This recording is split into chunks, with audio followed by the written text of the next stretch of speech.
ನಿರಂತರ ಆಯೋಜಿಸಿರುವ ಅಭಿರುಚಿ ಪ್ರಕಾಶನ ಹೊರತಂದಿರುವ ಮಹೇಶ್ ಯಲಕುಂಚವರ ಮರಾಠಿ ನಾಟಕ ಪಾರ್ಟಿ, ಅದನ್ನು ನಮ್ಮೆಲ್ಲರ ಪ್ರೀತಿಯ ಪ್ರಸಾದ್ ಕುಂದೂರ್, ಒಬ್ಬರಿಗೆ ಪ್ರಸಾದಿ, ಒಂದಷ್ಟು ಜನಕ್ಕೆ ಪ್ರಸಾದ್, ಬರೀ ಪ್ರಸಾದ್, ನಮಗೆ ಪ್ರಸಾದ್ ಸರ್. ಯಾಕೆಂದರೆ ನಾವು ಪ್ರೊಫೆಸರ್ ಬಂದಾಗ ಓಡೋಗ್ತಿದ್ವೋ ಗೊತ್ತಿಲ್ಲ, ಪ್ರಸಾದ್ ಸರ್ ಗಾಂಧಿ ಭವನಕ್ಕೆ ಬಂದು ಅಂದರೆ ನಾವೆಲ್ಲ ಪ್ರಸಾದ್ ಸರ್ ಬಂದು ಓಡ್ತಿದ್ವಿ. ಎಲ್ಲ ಓಡ್ಬಿಟ್ಟು ತುಂಬ ಶಿಸ್ತಿನ ವಿದ್ಯಾರ್ಥಿಗಳ ಥರ ಸರ್ಕಲ್ ಮಾಡಿ ನಿಂತ್ಕೋತಾ ಇದ್ವಿ. ಪ್ರಸಾದ್ ಸರ್ ಅಂದರೆ ಒಂಥರ ಭಯ, ಗೌರವ ಎಲ್ಲವೂ ಒಟ್ಟಿಗೆ. ಅದಕ್ಕೆ ಇದೊಂಥರ ಸ್ನೇಹ ಸಮ್ಮಿಲನ ಅಂತ ಕರಿಬೋದು. ಯಾಕೆಂದರೆ ಪ್ರಸಾದ್ ಸರ್ನ ಅನೇಕ ಗೆಳೆಯರು ಬಂದಿದ್ದಾರೆ, ಪ್ರಸಾದ್ ಸರ್ಗೆ ಪಾಠ ಮಾಡಿದ ಗುರುಗಳು ಬಂದಿದ್ದಾರೆ, ಅವರ ಸ್ನೇಹಿತರು ಅನೇಕರು ಇಲ್ಲಿ ಸೇರಿದ್ದಾರೆ. ಪಾರ್ಟಿ ಪುಸ್ತಕ ಬಿಡುಗಡೆ ಸಮಾರಂಭ ಅನ್ನೋಕ್ಕಿಂತ ಒಂಥರ ಸ್ನೇಹ ಸಮ್ಮಿಲನ, ನಿಜವಾದ ಅರ್ಥದಲ್ಲಿ ಪಾರ್ಟಿನೇ ಆಗಿದೆ. ಇದಾದಮೇಲೆ ಗೊತ್ತಿಲ್ಲ, ಪ್ರಸಾದ್ ಸರ್ ಏನೂ ಭರವಸೆ ಕೊಟ್ಟಿಲ್ಲ ಅಂತ. ಹಾಂ ಸರ್, ಈ ಕಾರ್ಯಕ್ರಮಕ್ಕೆ ಬಂದಿರುವಂಥ ಎಲ್ಲ ಪ್ರಸಾದ್ ಸರ್ ಗೆಳೆಯರಿಗೆ, ಅವರ ಪ್ರೀತಿಯ ಅಭಿಮಾನಿಗಳ ಬಳಗನೂ ಇತ್ತು. ನಮಗೊಂದು ಹೇಳ್ತಾಯಿದ್ರು, ಪ್ರಸಾದ್ ಸರ್ ಗಂಗೋತ್ರಿಗೆ ಬಂದರು ಅಂದರೆ ಅವರ ಒಂದಷ್ಟು ಅಭಿಮಾನಿ ಬಳಗನೇ ಅವ್ರ ಹಿಂದೆ ಬರ್ತಾಯಿತ್ತು ಅಂತ. ನಾವು ಅವ್ರ ಶಿಷ್ಯರಾಗಿ ಅವ್ರ ಹಿಂದೆ ಹೋಗ್ತಾಯಿದ್ದೀವಿ. ಯಾಕಂದರೆ ಸರ್ ಒಂಥರ ಎನ್ಸೈಕ್ಲೋಪೀಡಿಯಾ.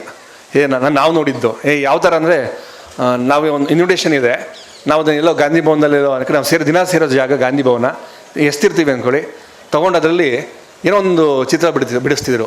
ಈಗಲೂ ಎಷ್ಟೋ ಚಿತ್ರ ನಾವು ಇಟ್ಕೊಂಡು ಮನೇಲಿ ಇದು ಅದು ಹಂಗೆ ಇಟ್ಕೊಂಡಿದ್ದೀವಿ, ಸರಿ ತೋರಿಸ್ತಾ ಇರ್ತೀವಿ, ನೋಡಿ ಸರ್ ನೀವು ಬಿಡಿಸಿ, ಅವತ್ತು ಬಿಡಿಸಿದ ಚಿತ್ರ ಇದು ಅಂತ. ಹೌದು, ನಾನೇನೋ ಬಿಡಿಸಿದ್ದು ಅಂತ ನಮಗೆ, ಇದು ನಾನೆಲ್ಲ ಬಿಡಿಸಿದ್ದು ಅಂತ ಅವರೇ ನಮಗೆ ಆಶ್ಚರ್ಯ ಮಾಡೋರು.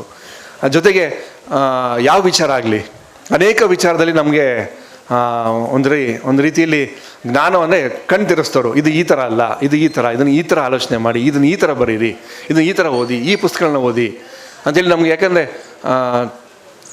ಹೋಗ್ತಾ ಇದ್ವಿ, ಅಲ್ಲಿ ಹೋದಾಗ ನಮಗೊಂಥರ ಬೆರಗುಗಳಿಂದ ನಮಗೊಂಥರ ಹೊಸ ಜಗತ್ತನ್ನು ತೋರಿಸಿದ್ದೆ ನಿರಂತರ.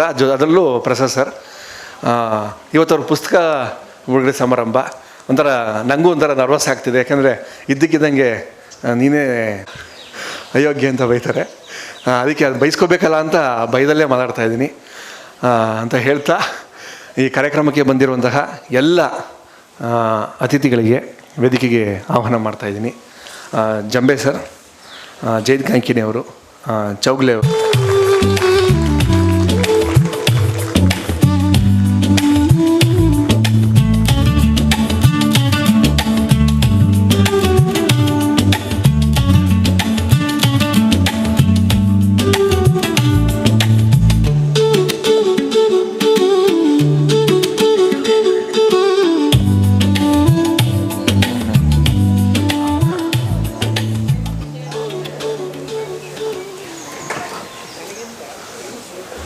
ಪಾರ್ಟಿ ನಾಟಕವನ್ನು ಅನುವಾದ ಮಾಡ್ತಾ ಅನ್ನುವಾಗಲೇ ಬೆಂಗಳೂರಲ್ಲಿ ಕೆಲಸ ಮಾಡ್ತಾ ನಾವೊಂದಷ್ಟು ಜನ ರೆಡಿ ಆಗಿಬಿಟ್ಟಿದ್ವಿ. ಈ ನಾಟಕದಲ್ಲಿ ನಾವು ಒಂದು ಪಾತ್ರ ಗಿಟ್ಟಿಸಲೇಬೇಕು, ಆ್ಯಕ್ಟಿಂಗ್ ಮಾಡಲೇಬೇಕು ಅಂತ. ಏನು ಮಾಡ್ತೀವೋ ಬಿಡ್ತೀವೋ ಮಾಡಲೇಬೇಕು ಅಂಥೇಳಿ. ಸೊ ಕಾದ್ವಿ, 1 ವರ್ಷ ಆಯಿತು, 2 ವರ್ಷ ಆಯಿತು. ನಾವು ಪಾರ್ಟಿ ಮಾಡ್ತಾಯಿದ್ವಿ, ಆದರೆ ಪಾರ್ಟಿ ನಾಟಕ ಮಾಡೋಕ್ಕಾಗ್ತಾಯಿಲ್ವಲ್ಲ ಅಂತ ಒಂದಷ್ಟು ಜನಕ್ಕೆ ಹೇಳ್ತಾಯಿದ್ವಿ. ಆದರೆ ಈಗ ಪುಸ್ತಕನೂ ಹೊರಗೆ ಬರ್ತಾಯಿದೆ, ನಾಟಕನೂ ಇನ್ನೇನು ಈ ಮುಂದಿನ ತಿಂಗಳು 3, 4, 5 ಪ್ರದರ್ಶನ ಇದೆ, ತಯಾರಾಗಿದ್ದೀವಿ. ಇದಕ್ಕಿಂತ ಮುಂಚೆ ಪ್ರಸಾದ್ ಸರ್ ಬಗ್ಗೆ ಒಂದು ಅನೌಪಚಾರಿಕ ಹೇಳಲೇಬೇಕು. ಪ್ರಸಾದ್ ಕುಂದೂರ್ ಮೂಲತಃ ಹಾಸನ ಜಿಲ್ಲೆಯ ಕುಂದೂರಿನವರಾದ ಪ್ರಸಾದ್ ಕುಂದೂರ್ ಮೈಸೂರನ್ನು ಕೇಂದ್ರವಾಗಿಸಿಕೊಂಡು ಕಳೆದ 4 ದಶಕಗಳಿಂದ ಕನ್ನಡ ರಂಗಭೂಮಿಯಲ್ಲಿ ಸಕ್ರಿಯವಾಗಿ ತೊಡಗಿಸಿಕೊಂಡಿರುವ ಬಹುಮುಖ ರಂಗ ಪ್ರತಿಭೆ. ನಟ, ನಿರ್ದೇಶಕ, ನಾಟಕಕಾರ, ಅನುವಾದಕ, ಕವಿ, ಕಲಾವಿದ, ಗಾಯಕ, ವಾಸ್ತುಶಿಲ್ಪಿ ಹಾಗೂ ಸಾಂಸ್ಕೃತಿಕ ಕಾರ್ಯಕರ್ತನಾಗಿ ಅವರು ರಂಗಭೂಮಿಯ ವಿವಿಧ ಆಯಾಮಗಳಲ್ಲಿ ತಮ್ಮದೇ ಆದ ವಿಶಿಷ್ಟ ಗುರುತನ್ನು ಮೂಡಿಸಿದ್ದಾರೆ. ಇವರು ನಿರ್ದೇಶಿಸಿರುವ, ವಿನ್ಯಾಸಗೊಳಿಸಿರುವ ಹಾಗೂ ರಂಗಪಠ್ಯ ರಚಿಸಿರುವ ಅನೇಕ ನಾಟಕಗಳು ಕರ್ನಾಟಕದಾದ್ಯಂತ ಪ್ರದರ್ಶನ ಕಂಡು ಮೆಚ್ಚುಗೆಗೆ ಪಾತ್ರವಾಗಿದೆ. ಪ್ರಸಾದ್ ಕುಂದೂರ್ ಅವರ ಚಿಂತನೆ ಮತ್ತು ದೃಷ್ಟಿಕೋನ ಸಮಾಜ ಮತ್ತು ಸಾಹಿತ್ಯ, ಕಲೆ ಹಾಗೂ ವಿವಿಧ ವ್ಯಕ್ತಿಗಳ ಅಭಿವ್ಯಕ್ತಿ ಮಾಧ್ಯಮಗಳ ನಡುವಿನ ಸಂಬಂಧಗಳನ್ನು ಬೆಸೆಯುವ ಬೌದ್ಧಿಕ ಕೊಂಡಿಯಾಗಿದೆ. ಕನ್ನಡದ ಪ್ರಮುಖ ಲೇಖಕರು, ಕವಿಗಳು ಮತ್ತು ಚಿಂತಕರೊಂದಿಗೆ ಅವರ ದೀರ್ಘಕಾಲದ ಸಂವಾದ ಹಾಗೂ ಕರ್ನಾಟಕದ ಜನಸಾಂಸ್ಕೃತಿಕ ಚಳುವಳಿಗಳೊಂದಿಗೆ ಹೊಂದಿದ ಒಡನಾಟವು ಅವರ ಸೃಜನಾತ್ಮಕ ಅಭಿವ್ಯಕ್ತಿಗೆ ಗಾಢವಾದ ಸಾಮಾಜಿಕ ನೆಲೆಯನ್ನು ಒದಗಿಸಿದೆ. ಸಾಹಿತ್ಯ ಮತ್ತು ಕಲೆಗಳನ್ನು ಅವರು ಕೇವಲ ಮನೋರಂಜನೆಯ ವೇದಿಕೆಯಾಗಿ ಕಾಣದೆ ಸಮಾಜದೊಂದಿಗೆ ನಿರಂತರ ಸಂವಾದ ನಡೆಸುವ ಸಾಂಸ್ಕೃತಿಕ ಪ್ರಕ್ರಿಯೆಯಾಗಿ ರೂಪಿಸಿದ್ದಾರೆ. ಲೇಖಕ, ನಿರ್ದೇಶಕ, ರಂಗಚಿಂತಕರಾಗಿ ನೀಡಿದ ಅವರ ಕೊಡುಗೆಗಳನ್ನು ಗುರುತಿಸಿ ಅವರಿಗೆ ಕರ್ನಾಟಕ ನಾಟಕ ಅಕಾಡೆಮಿ ಪ್ರಶಸ್ತಿ ಮತ್ತು CGK ಪ್ರಶಸ್ತಿ, ಕದಂಬ ರಂಗ ಪುರಸ್ಕಾರಗಳು ಸೇರಿದಂತೆ ಹಲವು ಗೌರವಗಳು ಲಭಿಸಿವೆ. ಇದೆಲ್ಲರ ಜೊತೆಗೆ ನಮ್ಮೆಲ್ಲರ ಪ್ರೀತಿ ಪ್ರಸಾದ್ ಸರ್ಗೆ ತುಂಬಾ ಜಾಸ್ತಿನೇ ಸಿಕ್ಕಿದೆ ಅಂತ ಹೇಳ್ತೀನಿ. ಈಗ OLN ಅವರು ಹಾಗೂ ಎಲ್ಲ ಅತಿಥಿಗಳು ಪುಸ್ತಕವನ್ನು ಅನಾವರಣ ಮಾಡಬೇಕಾಗಿ ವಿನಂತಿ.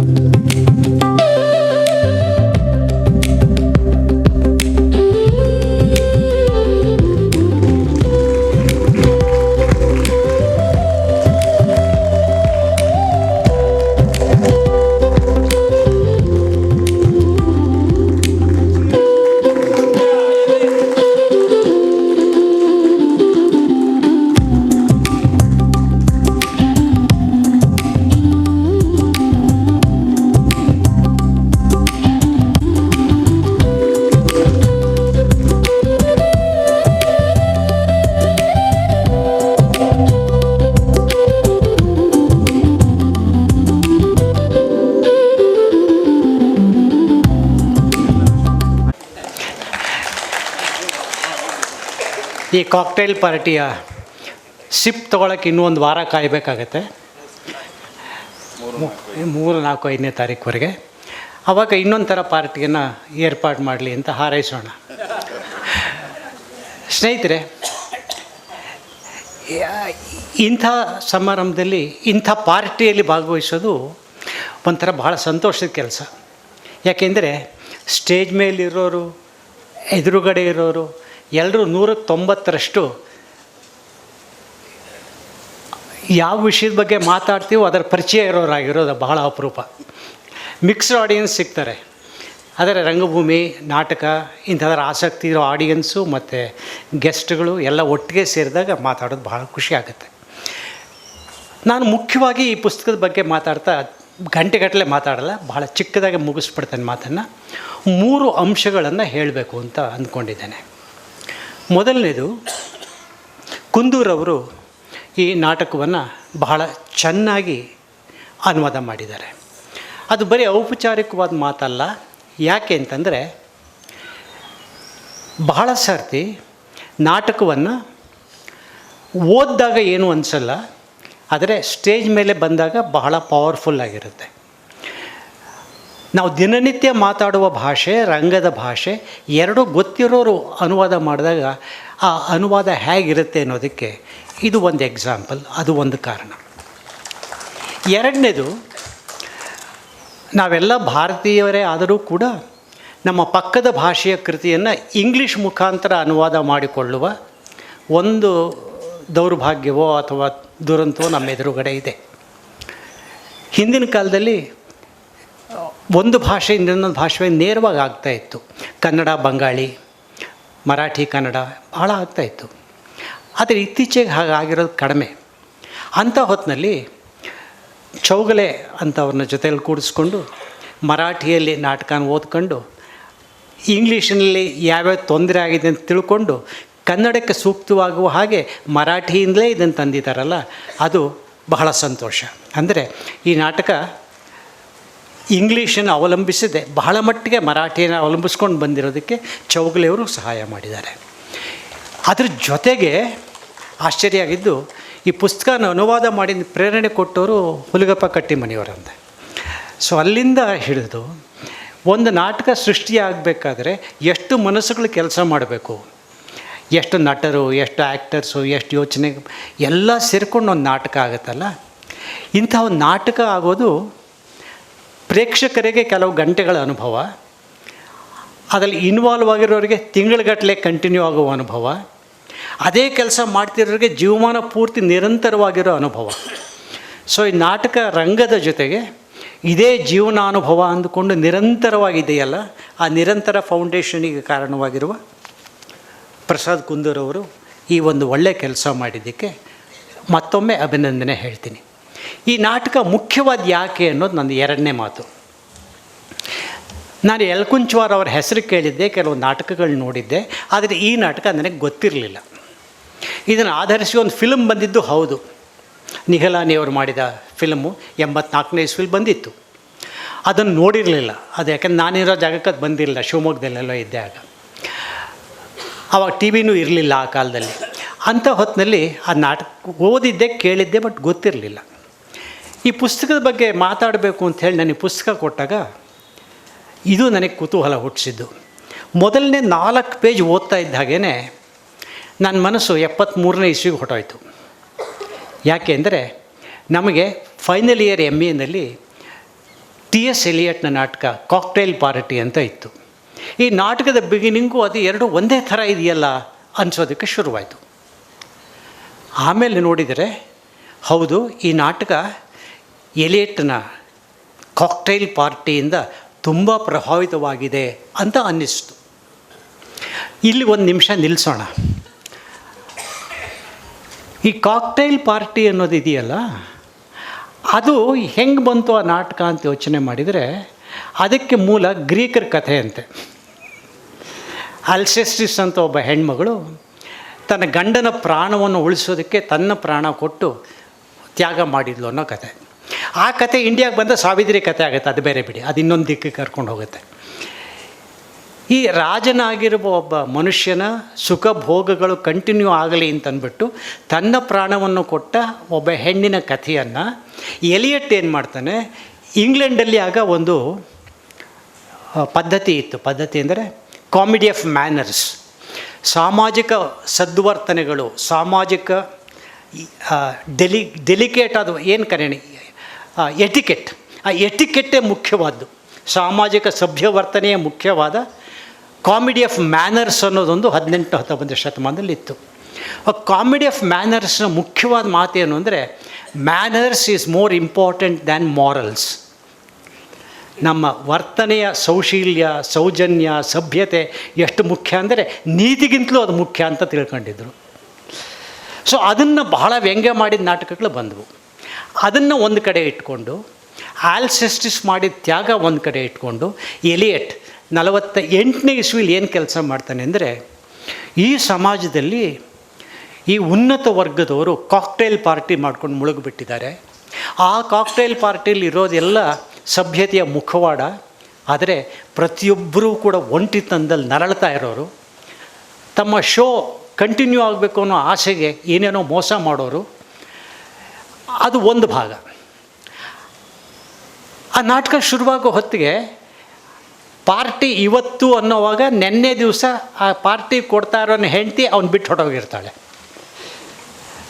ಆದರೂ ಅವನು ಪಾರ್ಟಿ ನಡೆಸ್ತಾನೆ, ಯಾಕೆಂದರೆ ತನ್ನ ಡೆಕೋರಮ್ ಉಳಿಸ್ಕೋಬೇಕು. ಆ ಪಾರ್ಟಿಗೆ ಒಬ್ಬ ಮನುಷ್ಯ ಬರ್ತಾನೆ, ಅವನು ಅನ್ಐಡೆಂಟಿಫೈಡ್ ಗೆಸ್ಟ್, ಯಾರೋ ಒಂದು ಗೊತ್ತಿಲ್ಲ, ಅಭ್ಯಾಗತನಾಗಿ ಬಂದುಬಿಡ್ತಾನೆ. ಹಾಗೆ ನಾಟಕ ಮುಂದುವರಿತಾ ಆ ಪಾರ್ಟಿಗೆ ಬರೋ ಜನ, ಅವರು ವರ್ತನೆ, ಅವರು ಒಳಗಿನ ಏಕಾಂಗಿತನ, ಇದನ್ನೆಲ್ಲ ಎಕ್ಸ್ಪೋಸ್ ಮಾಡ್ತಾ 3 ಅಂಕದಲ್ಲಿ ನಾಟಕ ನಡೆಯುತ್ತೆ.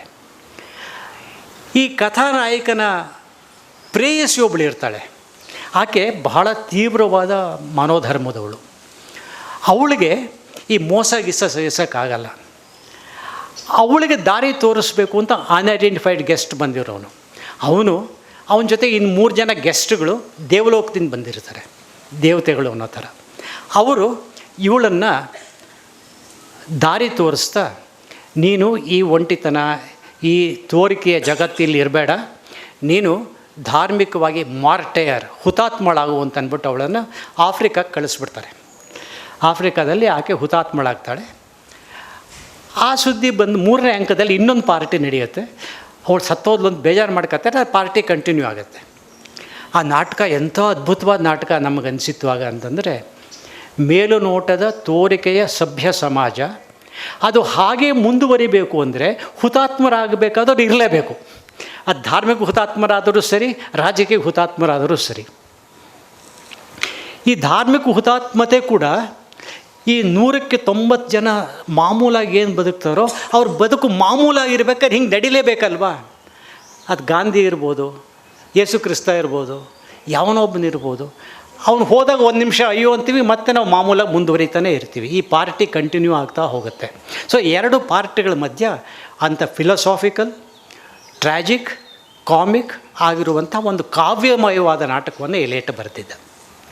ಈ ನಾಟಕ 75ನೇ ಇಸ್ವಿ ಸುಮಾರಲ್ಲಿ ಮರಾಠಿಯಲ್ಲಿ ಎಲ್ಕುಂಚವಾರ್ ಬರೆಯೋ ಹೊತ್ತಿಗೆ, ಆ ಪೀರಿಯಡ್ ಜ್ಞಾಪಕ ಇಟ್ಕೊಳ್ಳಿ, ಎಡಪಂಥೀಯ ಚಳುವಳಿಗಳು ಜೋರಾಗಿದ್ದ ಕಾಲ, ನಕ್ಸಲಿಸಮ್ ಜೋರಾಗಿದ್ದ ಕಾಲ. ಈ ನಾಟಕದಲ್ಲಿ ಬರೋ ಪಾತ್ರ ಆ ನಕ್ಸಲಿ ಆ ಹೋರಾಟದಲ್ಲಿ ಆದಿವಾಸಿಗಳಿಗೆ ಪರವಾಗಿ ಕೆಲಸ ಮಾಡ್ತಾ ಸತ್ತೋದ ಸುದ್ದಿ ಕೂಡ ನಾಟಕದ ಕೊನೆಗೆ ಬರುತ್ತೆ. ಅವನು ತ್ಯಾಗ ಮಾಡ್ತಾನೆ. ಆ ತ್ಯಾಗದ ಫಲಿತಾಂಶ ಏನು ಅಂದರೆ, ಇನ್ನು ಮಿಕ್ಕ ತೋರುಗಾಣಿಕೆಯ ಸಮಾಜ ಇದೆಯಲ್ಲ, ಅದು ಹಾಗೆ ಮುಂದುವರಿಯೋಕ್ಕೆ ಸಹಾಯ ಆಗುತ್ತೆ, ಅಷ್ಟು ಇನ್ನೇನಾಗಲ್ಲ. ಅದೊಂಥರ ದೊಡ್ಡ ಕ್ರೂರವಾದ ವಿಡಂಬನೆ ಅಂತ ಅನ್ನಿಸ್ಬಿಡುತ್ತೆ. ಸೊ ನಾವೆಲ್ಲ ಮೂಲಕ ಮಹಾಶಯರಾಗಿ ದೊಡ್ಡವ್ರ ನೆನೆಸ್ಕೊತಾ ನಮ್ಮ ಮಾಮೂಲಿ ಬದುಕಿನ ಮಾಮೂಲಿಯಾದ ಕಪಟ, ವಂಚನೆ, ಮೋಸಗಳನ್ನ ಇಟ್ಕೊಳ್ತಾ, ಒಂಟಿತನ ಅಂತ ಬೇಯ್ತಾ, ಸ್ನೇಹಿತರು ಅಂತ ಹೇಳ್ಕೊಳ್ತಾ, ಒದ್ದಾಡ್ತಾ ಆ ಮಾಮೂಲಿ ಬದುಕು ಪಾರ್ಟಿ ನಡೀತಾನೆ ಹೋಗುತ್ತೆ. ಪಾರ್ಟಿ ಅನ್ನೋದು ಹಾಗೆ ನಮ್ಮ ಮಾಮೂಲಿ ಬದುಕಿನ ಒಂದು ದೊಡ್ಡ ವಿಡಂಬನೆಯಾಗಿ ಕೂಡ ಕಾಣಿಸ್ಬಿಡ್ಬೋದು. ಸೊ ಇದನ್ನು ಎಲ್ಕುಂಚವಾರ್ ಎಲಿಯಟ್ನಿಂದ ತೊಗೊಂಡಿದ್ದಾರೆ ಅಂತ ಅನಿಸಿದ್ರೂ ಕೂಡ ಆ ಕಾಲದ ರಾಜಕೀಯ ಚಿತ್ರಣ ಬರುತ್ತೆ. ಅದಕ್ಕಿಂತ ಮುಖ್ಯವಾಗಿ ಈ ಪುಸ್ತಕದಲ್ಲಿ ಕಲೆನೇ ಒಂದು ಟಾಪಿಕ್ ಆಗುತ್ತೆ. ಬಹುಮಾನ ಪಡಿಬೇಕು ಅಂತ ಆಸೆ ಇರುವ ಒಬ್ಬ ನಾಟಕಕಾರ, ಹೊಸದಾಗಿ ಬರೀತಾ ನನಗೆ ಕೀರ್ತಿ ಬೇಕು ಅಂತ ಅಂದ್ಕೊಳ್ಳೋ ಇನ್ನೊಬ್ಬ ನಾಟಕಕಾರ, ಮಂತ್ರಿಯ ಮಗಳು, ಆಕೆಗೆ ಸಂಬಂಧ ಇರೋ ಒಬ್ಬ ಡಾಕ್ಟ್ರು, ಒಬ್ಬ ನಾಟಕಕಾರನನ್ನು ಮದುವೆ ಆಗಿರುವ ಅವನನ್ನು ಮೆಚ್ಚಿಸಬೇಕು ಅಂತ ನಟನೆಯನ್ನು ತ್ಯಾಗ ಮಾಡಿರೋ ಮೋಹಿನಿ ಅನ್ನೋ ನಟಿ. ಇಲ್ಲಿ ಬರೋ 4 ಪಾತ್ರಗಳಿದಾವಲ್ಲ. ಮಂತ್ರಿಯ ಮಗಳಾಗಿ ಒಂಥರ ಕಪಟದ ಬದುಕನ್ನು ಮೆಚ್ಕೊಂಡಿರೋ ಹೆಣ್ಮಗಳು ದಮಯಂತಿ ಅವಳ ಹೆಸರು. ಆಮೇಲೆ ಅವಳ ಮಗಳು ಅಮ್ಮನನ್ನು ಇಷ್ಟಪಡದೇ ಇರೋಳು, ಮದುವೆ ಆಗದೇನೂ ತಾಯಿಯಾಗಿ ತಾನೇ ಸರಿ ಅಂತ ಹೇಳೋ ದಿಟ್ಟತನ ಇರೋಳು, ಮತ್ತು ತುಂಬ ಸೆಂಟಿಮೆಂಟಲಾಗಿ ಎಮೋಷ್ನಲಾಗಿ ಫೀಲ್ ಮಾಡ್ತಾ ಇರುವಂಥ ಇನ್ನೊಬ್ಬ ಹೆಣ್ಣು ಪಾತ್ರ. ಇವುಗಳು ಪಾರ್ಟಿಯಲ್ಲಿದ್ದು ಪಾರ್ಟಿಯಿಂದ ಹೊರಗಿರೋರು ಅಥವಾ ಪಾರ್ಟಿನ ಮುಂದುವರೆಸ್ಕೆ ಬಯಸೋರು. ಹಿಂಗೆ ಹೇಳ್ತಾ ಒಂದು ಕಡೆ ನಾವು ಯಾವುದನ್ನು ಕಲೆ ಅಂತೀವಿ ಅದು ಎಷ್ಟು ಮೋಸ ಇರಬಹುದು, ಅದು ಎಷ್ಟು ಕಪಟ ಇರಬಹುದು ಅಂತಲೂ ಹೇಳುತ್ತೆ. ಮನುಷ್ಯರ ಮನಸ್ಸು ಎಷ್ಟು ಸಲೀಸಾಗಿ ತನ್ನನ್ನು ತಾನು ಸಮರ್ಥಿಸ್ಕೊಳ್ಳುತ್ತೆ, ತನ್ನನ್ನು ತಾನು ನೋಡ್ಕೊಳ್ಳುತ್ತೆ, ಒದ್ದಾಡುತ್ತೆ ಅನ್ನೋದನ್ನ ಹೇಳ್ತಾ ಹೋಗುತ್ತೆ. ಇದು ಪಕ್ಕ ಭಾರತೀಯ ನಾಟಕ ಅನಿಸೋ ಹಾಗೆ ಎಲ್ಕುಂಚವಾರ್ ಮಾಡಿದ್ದಾರೆ. ದೊಡ್ಡ ನಾಟಕಕಾರ ಮಾಡೋದು ಇದೇನೆ. ಶೇಕ್ಸ್ಪಿಯರ್ ಯಾವ ಕಥೆನೂ ಸ್ವಂತ ಬರೀಲಿಲ್ಲ, ಎಲ್ಲ ಬೇರೆ ಬೇರೆ ಕಡೆಯಿಂದ ತಗೊಂಡಿದ್ದೆ, ಆದರೆ ಎಲ್ಲ ಸ್ವಂತದ್ದಾದವು. ಸೊ ಇಂಗ್ಲೀಷ್ ಮೇಷ್ಟ್ರಾಗಿದ್ದ ಎಲ್ಕುಂಚವಾರ್ ಒಂದು ಇಂಗ್ಲೀಷ್ ನಾಟಕನ, ಯುರೋಪಿಯನ್ ಹಿನ್ನೆಲೆ ಇರೋ ನಾಟಕನ ಪಕ್ಕಾ ಭಾರತೀಯ ನಾಟಕ ಮಾಡಿ ಅದ್ಭುತವಾಗಿ ಮಾಡಿದ್ದಾರೆ. ಈ ನಾಟಕ ನೀವು ನೋಡ್ತಾ ಇದ್ದರೆ ಇದು ನಮ್ಮ ಕಾಲದ ಕಲಾವಿದರು, ನಮ್ಮ ಕಾಲದ ಲೇಖಕರು, ನಮ್ಮ ಕಾಲದ ಶ್ರೀಮಂತ ವರ್ಗದ ಕಥೆ ಇರ್ಬೋದಲ್ವ. ಇದು ನಮಗೂ ಹಿಡಿದಿರೋ ಕನ್ನಡಿ ಅನಿಸುತ್ತಲ್ವ. ನಾವು ಹಿಂಗೆ ಪಾರ್ಟಿ ಮಾಡ್ತಾ ಪಾರ್ಟಿಲಿ ಮೈ ಮರೆತು ಒಳಗಿನ ಸತ್ಯಗಳು ಮರೀತಾ ಇದ್ದೀವ ಅಂತ ಪ್ರಶ್ನೆ ಕೇಳೋ ಹಂಗೆ ಮಾಡುತ್ತೆ. ಇದು ನಾನು ಹೇಳಬೇಕು ಅಂತಿದ್ದು 2ನೇ ಮಾತು. 3ನೇದು, ಇಂಥ ನಾಟಕ ಎಷ್ಟು ದೊಡ್ಡ ಚಾಲೆಂಜ್ ಕೊಡುತ್ತೆ ಅನ್ನೋದು. ಜಂಬೆ ಅವ್ರ ಹತ್ರ ಅದನ್ನು ಮಾತಾಡ್ತಾಯಿದ್ವಿ. ನಾನು ಕೇಳಿದೆ, ಅವರಿಗೆ ರಿಯಲಿಸ್ಟಿಕ್ ನಾಟಕಗಳ ಬಗ್ಗೆ ತುಂಬ ಹೆಚ್ಚಿನ ಒಲವು. ರಿಯಲಿಸಮ್ನ ಅಷ್ಟು ಗಟ್ಟಿಯಾಗಿ ಸ್ಟೇಜ್ ಮೇಲೆ ಬೇರೆ ಬೇರೆ ಥರ ತಂದವ್ರು ನಾನು ನೋಡಿಲ್ಲ. ಅವರು ಮಾಡಿಸೋದು ಈ ಕೆಳಗಿನವರು ನೋಡಿದ್ದೆ, 3 ಸಿಸ್ಟರ್ಸ್ ನೋಡಿದ್ದೆ, ಸುಮಾರು ನಾಟಕಗಳು ನೋಡಿದ್ದೇನೆ. ಆ ರಿಯಲಿಸಮ್ ಬಗ್ಗೆ ಅವ್ರಿಗೆ ಬಹಳ ಒಂದು ತರಹದ ಗಟ್ಟಿಯಾದ ನಂಬಿಕೆ ಇದೆ. ಈ ರಿಯಲಿಸಮ್ ಏನು ಅಂತಂದರೆ, ಅವರೇ ಹೇಳಿದ ಮಾತದು, ನಾಟಕ ಓದಿದಾಗ ಏನು ಅನಿಸಲ್ಲ, ಸ್ಟೇಜ್ ಮೇಲೆ ನೋಡಿದಾಗ ಭಾಳ ಪವರ್ಫುಲ್ಲಾಗಿರುತ್ತೆ. ಇಂಥದ್ದನ್ನ ಅನುವಾದ ಮಾಡೋದು ಕಷ್ಟ. ಅನುವಾದ ಮಾಡೋದು ಕಷ್ಟ ಯಾಕೆ ಅಂತಂದರೆ, ಮತ್ತೆ ವಾಪಸ್ ಹೋಗ್ತಾಯಿದ್ದೀನಿ, ಈ ಎಲಿಯಟ್ ನಾಟಕ ಇದೆಯಲ್ಲ, ಆ ಎಲಿಯಟ್ನ ನಾಟಕದಲ್ಲಿ ತುಂಬ ಪೊಯಿಟಿಕ್ ಆದ ಭಾಷೆ ಇದೆ, ಕಾವ್ಯಮಯವಾಗಿದೆ. ಪ್ರತಿ ಪೇಜ್ಗೂ 4 ಕೊಟೇಶನ್ ಹೇಳೋ ಥರ ಮಾತುಗಳು ಬರ್ತವೆ. ಇದು ಅಂಥ ಭಾಷೆ ಅಲ್ಲ ಇಲ್ಲಿರೋದು. ಇದು ದಿನನಿತ್ಯ ಮಾತಾಡೋಂಥ ಮಾತು. ಆದರೆ ಆ ಮಾತಿನ ಒಳಗಡೆ, ಆ ಮಾಮೂಲಿ ಮಾತಿನ ಒಳಗೆ ಕಣ್ಣಿಗೆ ಕಾಣದೆ ಬಚ್ಚಿಟ್ಕೊಂಡಿರೋ ಮನುಷ್ಯದ ಅಂತರಂಗಗಳಿದ್ದಾವೆ. ಅದನ್ನು ಪ್ರೆಸೆಂಟ್ ಮಾಡಬೇಕಾದ್ರೆ ನಟರಿಗೆ ಪಾತ್ರದ ಮನಸ್ಥಿತಿ, ಆ ಮನಸ್ಥಿತಿನ ಅಭಿವ್ಯಕ್ತಿಸಕ್ಕೆ ಬೇಕಾಗಿರೋ ಭಾಷೆ, ಆ ಭಾಷೆಗೆ ತಕ್ಕ ಆಂಗಿಕ ಅಭಿನಯ, ಇವೆಲ್ಲವನ್ನೂ ತೆಗೆಯುವಂಥ ನಿರ್ದೇಶನ, ಇವೆಲ್ಲ ಬೇಕಾಗ್ತವೆ. ಈ ಮಾತನ್ನು ಹೇಳ್ತಾ ತಟ್ಟನೆ ಇನ್ನೊಂದು ಮಾತು ಜ್ಞಾಪಕ ಆಗುತ್ತೆ. ಶಂಕರ್ ಮುಖಾಶಿ ಪುಣೇಕರ್ ಹೇಳಿದ್ದು, ನಮ್ಮಲ್ಲಿ ರಿಯಲಿಸಮ್ಮೇ ಇನ್ನೂ ಸರಿಯಾಗಿ ಬಂದಿಲ್ಲ, ರಿಯಲಿಸಮ್ ಬಂದು ಅದು ನಮ್ಮ ಅಭ್ಯಾಸ ಆದಮೇಲೆ ಅದನ್ನು ಮುರಿಯೋ ಸ್ವಾರಸ್ಯ ನಮಗೆ ಗೊತ್ತಾಗುತ್ತೆ ಎಂದಿದ್ದರು. ಕನ್ನಡದ ದುರಂತ ಏನು ಅಂದರೆ, ರಂಗಭೂಮಿಗೂ ಹೆಚ್ಚು ಅಪ್ಲೈ ಆಗ್ಬೋದು. ಅದು ಹೊಸ ಹೊಸ ಪ್ರಯೋಗಗಳು ಮಾಡ್ತಾ ಹೋಗ್ತೀವಿ, ಯಾವುದೂ ಕೂಡ ಸ್ಥಿರವಾಗಿ ಒಂದು ಗಟ್ಟಿಯಾಗಿದ್ದು ಸಾಕು, ಇನ್ನೇನೋ ಮಾಡಬೇಕು ಅಂತ ಅನ್ನಿಸಿ ಬಂದದ್ದಲ್ಲ. ಹಾಗಾದಾಗ ಅದು ಬೇರೆ ಥರ ಚಾಲೆಂಜನ್ನು ಕೊಡಬಹುದೇನೋ. ಇದ್ರ ಬಗ್ಗೆ ರಂಗಭೂಮಿಯಲ್ಲಿ ನುರಿತವರು ಹೇಳಬೇಕು. ಮತ್ತು ಇನ್ನೊಂದು ಅಂಶ ನನಗೆ ಅನಿಸಿದ್ದು ಅಂದರೆ, ನಾವು ಕನ್ನಡದ ಜನ ಅಥವಾ ಭಾರತದ ಜನ ಸ್ವಲ್ಪ ಸೆಂಟಿಮೆಂಟಲ್ ಆಗಿರುವ, ಹಾಡು ಕುಣಿತ ಇರುವ, ಸ್ವಲ್ಪ ಉತ್ಪ್ರೇಕ್ಷೆ ಇರುವ ಭಾಷೆಯನ್ನು, ನಾಟಕವನ್ನು ಹೆಚ್ಚು ಇಷ್ಟಪಡ್ತೀವಿ. ರಿಯಲಿಸಮ್ ನಮಗೆ ಮೊದಲಿಂದಲೂ ಅಂಥದ್ದು ಅಲ್ವೇನೋ, ನಮ್ಮ ಮನಸ್ಸಿಗೆ ಒಗ್ಗದೇ ಇಲ್ವೇನೋ. ಯಕ್ಷಗಾನದಿಂದ ಹಿಡಿದು ಯಾವುದೇ ತಗೊಳ್ಳಿ, ಸ್ವಲ್ಪ ದೊಡ್ಡದಾಗಿ ಕಾಣಿಸ್ಬೇಕು, ದೊಡ್ಡದಾಗಿ ನಮ್ಮ ಮನಸ್ಸಿನ ಮುಟ್ಟಬೇಕು ಇತ್ಯಾದಿ. ಗೊತ್ತಿಲ್ಲ, ಇದು ಎರಡು ಸಂಸ್ಕೃತಿಗಳ ನಡುವೆ ಇರೋ ಅಂತರವೂ ಇರ್ಬೋದು. ಇಂಥದ್ದೆಲ್ಲ ಯೋಚನೆ ಮಾಡೋ ಹಾಗೆ ಇಂಥ ನಾಟಕಗಳು ಮಾಡ್ತವೆ. ಹಾಗಾಗಿ ಈ ನಾಟಕ ನನಗೆ ಮುಖ್ಯವಾದ ಕಾಣುತ್ತೆ. ಈ ಯಲ್ಕುಂಚವಾರ್ ಅವರ ಮಿಕ್ಕ ನಾಟಕಗಳು, ಚೆರೆ ಬಂದವಾಡಿ, ಇಂಥವೆಲ್ಲ ಬಂದಿದ್ದಾವೆ. ಆದರೆ ಪಕ್ಕ ರಿಯಲಿಸ್ಟಿಕ್ ನಾಟಕ ನಾನು ನೋಡಿಲ್ಲ. ಇದನ್ನು ಪ್ರದರ್ಶನ ಹೆಂಗಾಗತ್ತೆ ಅಂತ ನೋಡೋ ಆಸೆ ಇದೆ ಸರ್. ನಾಟಕದ ಮೊದಲನೇ ಶೋಗೆ ಬರ್ತೀನಿ, ಯಾಕೆಂದರೆ 2-3ನೇ ಶೋ ನಾನು ಇರೋದಿಲ್ಲ ಆ ದಿವಸಗಳಲ್ಲಿ. ಆಗ ಇನ್ನೊಂದು ಪಾರ್ಟಿಯನ್ನು ನೋಡೋಣ. ಸೊ ಸ್ನೇಹಿತರೆ, ಈ ನಾಟಕ ಯಶಸ್ವಿಯಾಗಲಿ ಅಂತ ಹಾರೈಸ್ತೇನೆ.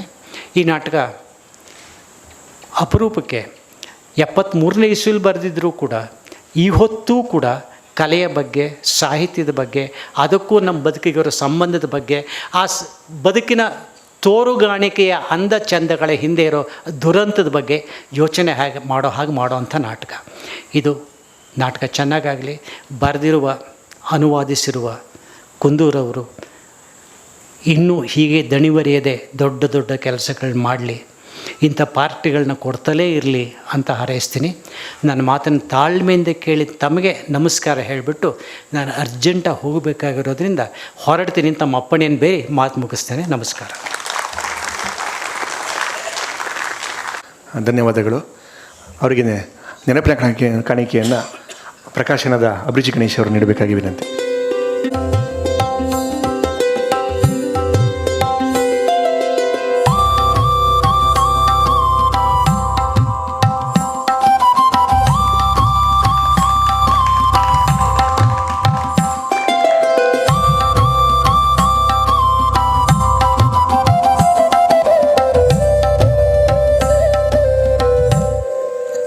ಈಗ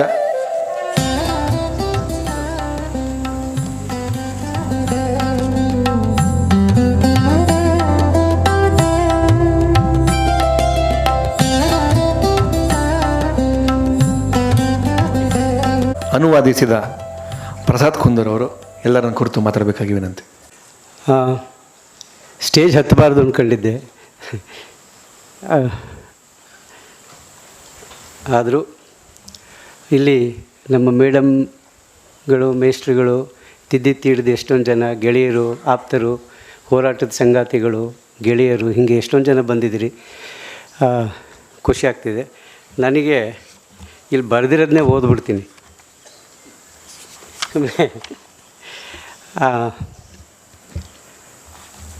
ಅನುವಾದಕನ ಮಾತು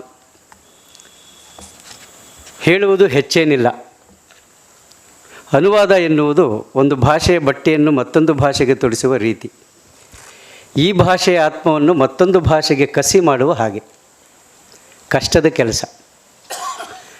ಓದುವುದು, ನಾಟಕ ಮಾಡಿಸುವುದು ನನ್ನ ಕೆಲಸ, ಅನುವಾದದ ಕೆಲಸ ನನ್ನದಲ್ಲ ಅಂತಲೇ ಅಂದುಕೊಂಡಿದ್ದೆ. ಆಗಾಗ ನಮ್ಮ ತಂಡದ ಹಾಗೂ ಇತರೆ ನಾಟಕಗಳನ್ನು ಕಟ್ಟುವ ಸಂದರ್ಭದಲ್ಲಿ ಕೆಲವೊಂದಿಷ್ಟು ಭಾಗಗಳನ್ನು, ಹಾಡುಗಳನ್ನು ಪ್ರದರ್ಶನದ ಅಗತ್ಯಕ್ಕೆ ತಕ್ಕ ಹಾಗೆ ಅನುವಾದ ಮಾಡಿಕೊಂಡಿದ್ದೆ. ಆದರೆ ಪೂರ್ಣ ಪ್ರಮಾಣದ ಅನುವಾದ ಅಂತ ಮಾಡಿದ್ದು ಇದೇ ಮೊದಲು. ಈ ನಾಟಕದ ವಸ್ತು ನನಗೆ ತಟ್ಟಿದ್ದರಿಂದ, ಕಾಡಿದ್ದರಿಂದ ಕನ್ನಡದಲ್ಲೂ ಇದು ಬರಲಿ ಅನ್ನುವ ಆಸೆಯಿಂದ ಕಾರಣದಿಂದ ಈ ಅನುವಾದ ಮಾಡಿದ್ದೀನಿ.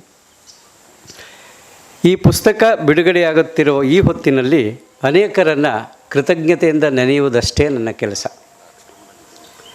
ಸದಾ ನನ್ನನ್ನು ಪೊರೆಯುತ್ತಿರುವ ಅಣ್ಣ ಅತ್ತಿಗೆ, ರಂಗಭೂಮಿಯ ತಲುಬು ಹತ್ತಿಸಿದ ಅಪ್ಪ ಚಿಕ್ಕಪ್ಪ, ಹಾಸನದ ವಸ್ತು ಪ್ರದರ್ಶನದ ಆವರಣ ಮತ್ತು ಅಲ್ಲಿ ನೋಡಿದ ಬೆಲ್ಚಿ ನಾಟಕ, ನನ್ನನ್ನು ರೂಪಿಸಿದ ನೆಳಲು ಬೆಳಕು ಬಳಗ, ನನ್ನನ್ನು ಈಗಲೂ ಕಾಪಿಟ್ಟಿರುವ ನನ್ನ ನಿರಂತರ ಬಳಗ, ತಿದ್ದಿ ತೀಡಿದ ಹೋರಾಟಗಳು ಮತ್ತು ರಂಗಬದ್ಧತೆ ಕಲಿಸಿದ ಸಮುದಾಯ, ಇವರುಗಳಿಗೆ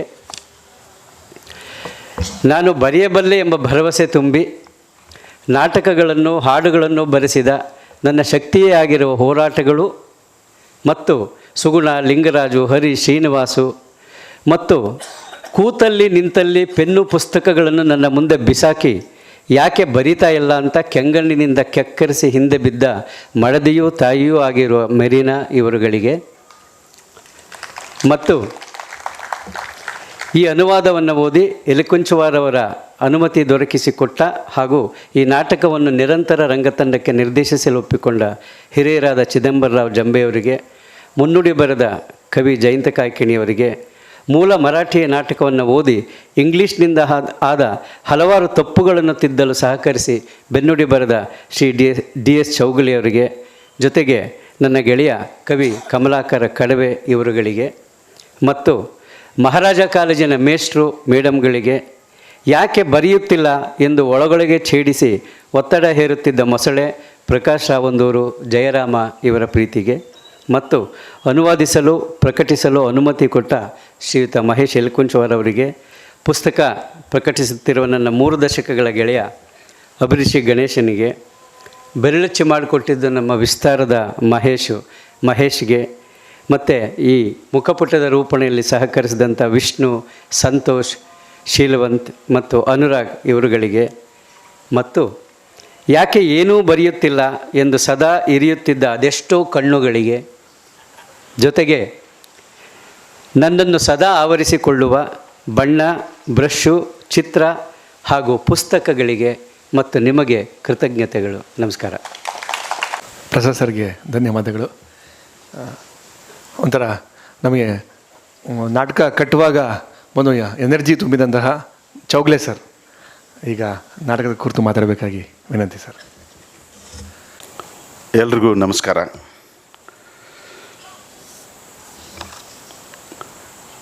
ಮಹೇಶ್ ಎಲ್ಕುಂಚವಾರ್ ಅವರ ಮರಾಠಿಯ ಈ ಪಾರ್ಟಿ ನಾಟಕ ನನ್ನ ಕಡೆ ಒಂದು ಮರಾಠಿ ಪ್ರತಿ ಇತ್ತು. ಜಂಬೆ ಸರ್ ಯಾವಾಗಲೂ ಅವ್ರ ಜೊತೆ ನಾನು ಹಲವು ಹೊಸ ನಾಟಕಗಳನ್ನು ಅವರು ಕಟ್ಟುವ ಸಂದರ್ಭದಲ್ಲಿ ನನ್ನನ್ನು ನೋಡ್ರಿ ಸರ ಇದು ಒಂದು ಹೊಸ ನಾಟಕ ಬಂದಿದೆ ಅಂತ ಪ್ರಸಾದ್ ಅವರ ಅನುವಾದ ನಾಟಕ ಕಳಿಸಿದರು.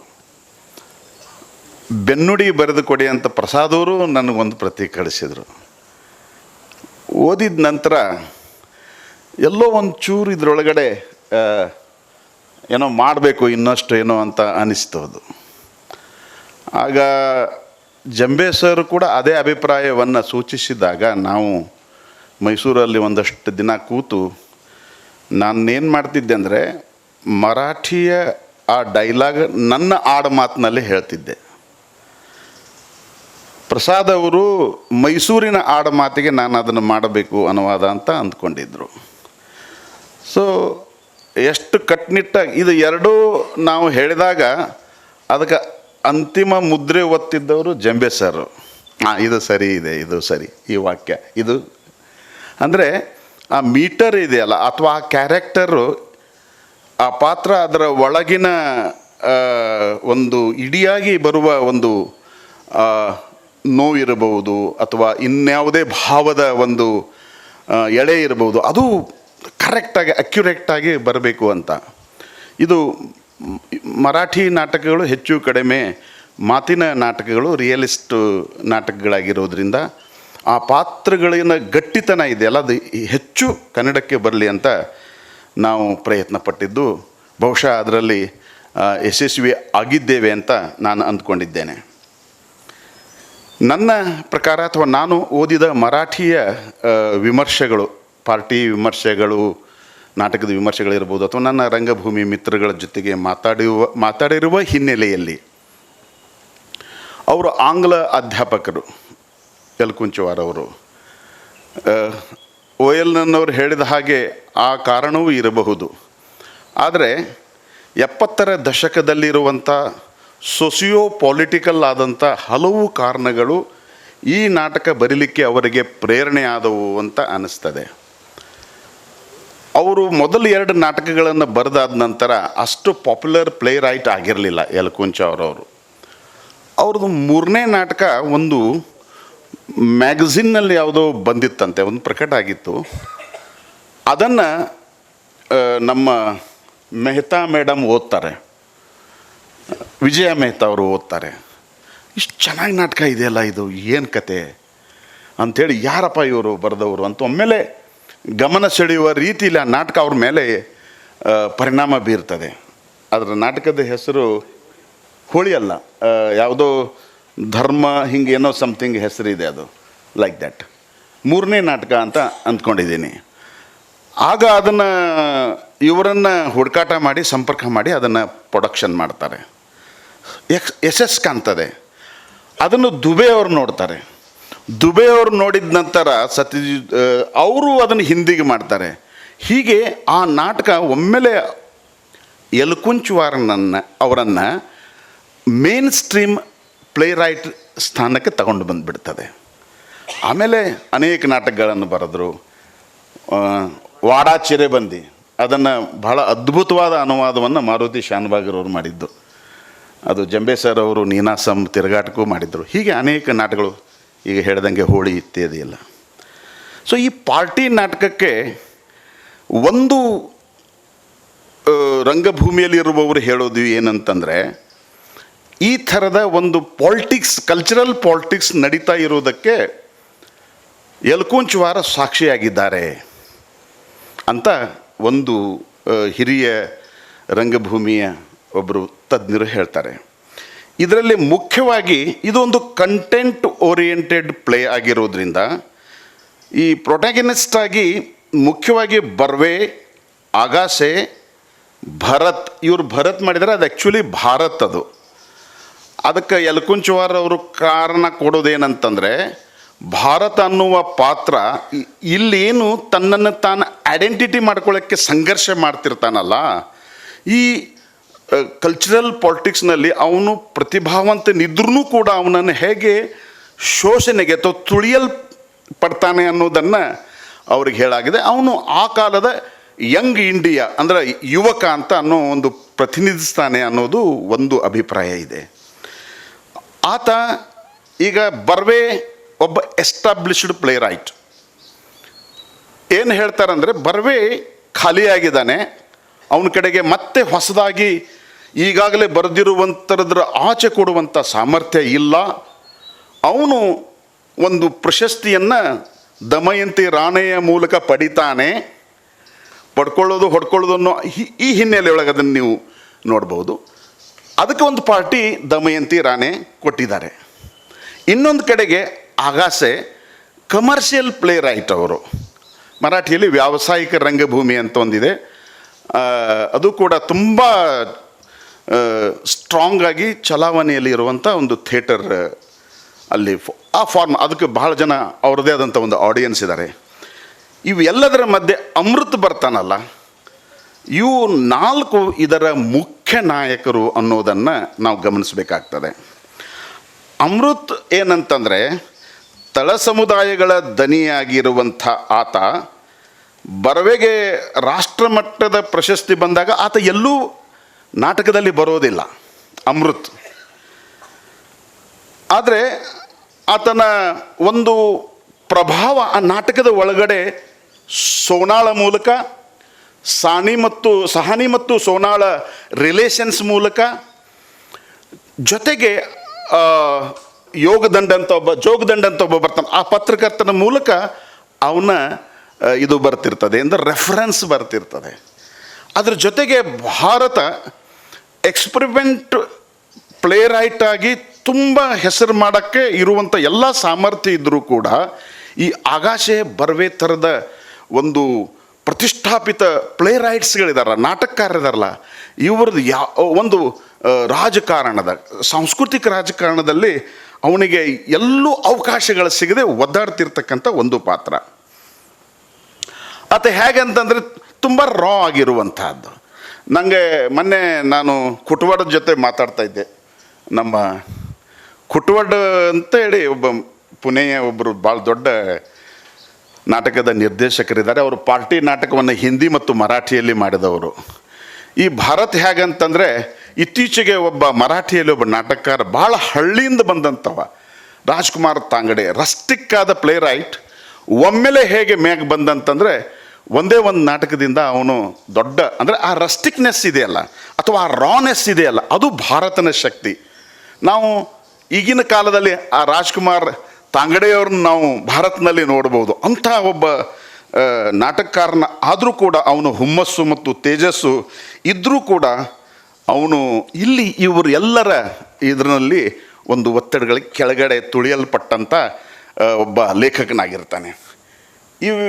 ಇವನ್ನೆಲ್ಲ ನಾವು ಮಹಾರಾಷ್ಟ್ರದ ವಿಶೇಷವಾಗಿ ಸಾಮಾಜಿಕ ಮತ್ತು ಸಾಂಸ್ಕೃತಿಕ ನೆಲೆಯೊಳಗೆ ಒಂದು ಶ್ರೇಣೀಕೃತ ವ್ಯವಸ್ಥೆಯಲ್ಲೂ ಕೂಡ ಬರ್ವೆ ಆಕಾಶ ಥರದ ವ್ಯಕ್ತಿಗಳು ಹೇಗೆ ಕುಲಶ್ರೇಷ್ಠತೆಯ ವ್ಯಸನದಿಂದ ನರಳುತ್ತಿರ್ತಾರೆ, ಅವರ ಹೈರಾರ್ಕಿಯ ಒತ್ತಡಗಳನ್ನು ಎದುರಿಸ್ತಾ ಇರುವ ಯುವ ಲೇಖಕ ಭಾರತ್ನಂಥವರು ಹೇಗೆ ನಲುಗಿ ಹೋಗ್ತಾರೆ ಅನ್ನೋದು ಈ ನಾಟಕ ನಮಗೆ ಹೇಳ್ತಿರ್ತದೆ. ಅಂಥ ಒಂದು ಗಟ್ಟಿ ಪ್ರತಿಭೆ ಇದ್ದರೂ ಕೂಡ ಸಂಘರ್ಷ ಮಾಡ್ತಾ ಇರತಕ್ಕಂಥದ್ದು. ಇನ್ನು ಅಮೃತ್ ಕೂಡ ಇವನು ಪ್ರೊಟಗನಿಸ್ಟ್, ಅಂದರೆ ನಾಯಕನೇ, ಬರೋದಿಲ್ಲ ಎಲ್ಲೂ ಕೂಡ. ಆದರೆ ತಳ ಸಮುದಾಯಗಳ ಪರ ಹೋರಾಟ ಮಾಡ್ತಾ ಪ್ರತಿಭಾವಂತನಾಗಿ, ಅಂದರೆ ಗ್ರಹಿತವಾಗಿ ನೀವು ತಗೊಳ್ಬೇಕು ಅಂತ ಮರಾಠಿ ವಿಮರ್ಶಕರು ಹೇಳ್ತಾರೆ. ಅಮೃತನನ್ನು ನೀವು ಹೇಗೆ ಗ್ರಹಿತವಾಗಿ ತಗೊಳ್ಬೇಕಂತ, ಅವನು ಪಾತ್ರ ಎಲ್ಲೂ ರಂಗಮಂಚದ ಮೇಲೆ ಬರೋದಿಲ್ಲ. ಆದರೆ ಆತ ಸೋನಾಳನ್ನು ಪ್ರೀತಿಸಿರ್ತಾನೆ. ಸೋನಾ ಕೂಡ ಅವಳನ್ನು ಬಹಳ ಅದಮ್ಯ, ಅಂದರೆ ತುಂಬ ಅವರು ಮದುವೆ ಆಗುವಂಥ ಹಂತಕ್ಕೆ ಹೋಗ್ತಾರೆ.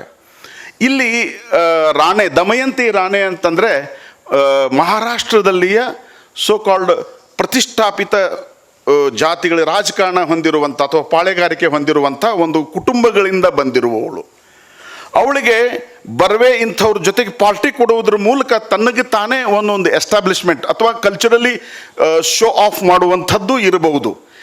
ಇದನ್ನು ಗ್ರಹಿತವಾಗಿ ತಗೊಳ್ಬೇಕಂತ ವಿಮರ್ಶಕರು ಹೇಳ್ತಾರೆ. ಏನಂದರೆ ಅಮೃತ್ ಸೋನಾಳನ್ನು ಪ್ರೀತಿ ಮಾಡಿದ್ದ, ಆದರೆ ಅಮೃತ್ನಂಥ ಒಬ್ಬ ತಳ ಸಮುದಾಯದ ಬಗ್ಗೆ ಯೋಚನೆ ಮಾಡುವ, ಆದಿವಾಸಿಗಳ ಬಗ್ಗೆ ಹೋರಾಟ ಮಾಡುವ, ನಮ್ಮ ಯಾವುದೇ ಕುಟುಂಬದ ಪಾತಳಿಗೆ ಮಟ್ಟಕ್ಕೆ ಇರದೇ ಇರುವಂಥವನನ್ನು ನಾನು ಹೇಗೆ ಅಳಿಯನನ್ನಾಗಿ ಸ್ವೀಕರಿಸಲಿ ಅನ್ನುವ ನೆಲೆಯೊಳಗೆ ಅವನನ್ನು ನಿರಾಕರಿಸ್ತಾಳೆ.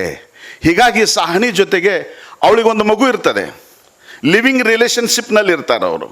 ಆ ರಿಲೇಷನ್ಶಿಪ್ ಇದೆಯಲ್ಲ, ಸೋನಾಳದ ಒಂದು ದೃಶ್ಯ ಒಂದರಲ್ಲಿ ಬರುವ ಒಂದು ಮಾತಿನ ಮೂಲಕ ಈ ಲಿಂಕನ್ನು ಹಿಡಿಬಹುದು.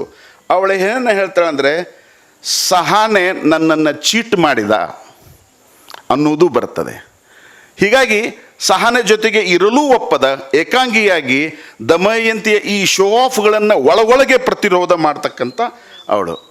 ಆಮೇಲೆ ಇನ್ನೊಂದು ಮಾತು ಹೇಳಲಾಗ್ತದೆ, ಈ ನಾಟಕವನ್ನು ಅಥವಾ ಈ ನಾಟಕದಲ್ಲಿ ನಡೆಯುವಂಥ ಎಲ್ಲ ಪಾತ್ರಗಳ, ಪಾರ್ಟಿಯಲ್ಲಿ ನಡೆಯುವಂಥ ಎಲ್ಲ ಹಾಳುಗಳು ನೋಡಿ, ಅಲ್ಲಿ ಶೂಡೋ ಆಗಿರುವಂಥ ಒಂದು ಕಮ್ಯುನಿಸ್ಟ್ನ ಮಹಿಳೆ ಬರ್ತಾಳೆ ವೃಂದ. ಅವಳದು ಐಡಿಯಾಲಜಿ ಕಮ್ಯುನಿಸ್ಟ್, ಬಟ್ ಎಲ್ಲ ಅನುಭವಗಳನ್ನು ಶ್ರೀಮಂತರು ಪಡೆಯುವಂಥ ಅನುಭವಗಳನ್ನು ಪಡ್ಕೊಳ್ಬೇಕು ಅನ್ನುವಂಥ ಒಂದಿದು. ಮೋಹಿನಿ ಇಡಿಯಾಗಿ ಬರ್ವೆಯವರ ಕಪಿಮುಷ್ಟಿಯಲ್ಲಿ ನುಲ್ಲುಗಿ ಹೋಗಿ ನಿರಾಸಕ್ತ ಬದುಕಿನ ಸೂತ್ರದ ಬೊಂಬೆಯಾಗೆ ಆಕೆ ಬದುಕ್ತಿರ್ತಾಳೆ. ಅವಳೊಬ್ಬ ಅದ್ಭುತ ನಟಿ. ಆದರೆ ನಟನೆಯನ್ನು ಆತನ ಒಟ್ಟು ದಬ್ಬಾಳಿಕೆಯಲ್ಲಿ ಇದು ಮಾಡಿಬಿಡ್ತಾಳೆ. ಅವಳು ನಾಟಕ ಮಾಡ್ದೇ ಹೋಗಿಬಿಡ್ತಾಳೆ, ಕೇವಲ ಒಂಥರ ನಶೆಯಲ್ಲಿ, ಗುಂಗಿನಲ್ಲಿ, ಅಥವಾ ಡ್ರಿಂಕ್ಸ್ ಮಾಡ್ತಾನೆ ಅದರಲ್ಲೇ ಇದು ಮಾಡೋದು. ಹೀಗೆ ಈ ರೀತಿ ಒಂದು ಕಡೆಗೆ ದಮಯಂತಿ ರಾಣೆ ಅಂತ ಮಹಾರಾಷ್ಟ್ರದ ಖಾನ್ದಾನಿ ಮನೆತನದ ಒಂದು ನಾಯಕಿ, ಬರ್ವೆ ಆಕಾಶ ಅಂತವ್ರನ್ನ ಬಳಸ್ಕೊಳ್ತಾ ಒಂದು ಶೋ ಆಫ್ ಮಾಡುವಂಥ ಮಂತ್ರಿಯ ಮಗಳು, ಹೀಗೆ ಸೋನಾ, ಈ ಥರದ ಪಾತ್ರಗಳೇನಿದಾವಲ್ಲ ಇವತ್ತಿಗೂ 74-75ರಲ್ಲಿ ಬರೆದದ್ದು ಕೂಡ ಇಂಥ ಒಂದು ಸಾಮಾಜಿಕ ನೆಲೆಯೊಳಗೆ ಇಂಥ ಜನರನ್ನು ನಾವು ನೋಡಲಿಕ್ಕೆ ಸಾಧ್ಯ ಇದೆ ಅನ್ನೋದು ಈ ನಾಟಕ ಹೇಳ್ಕೊಡ್ತದೆ.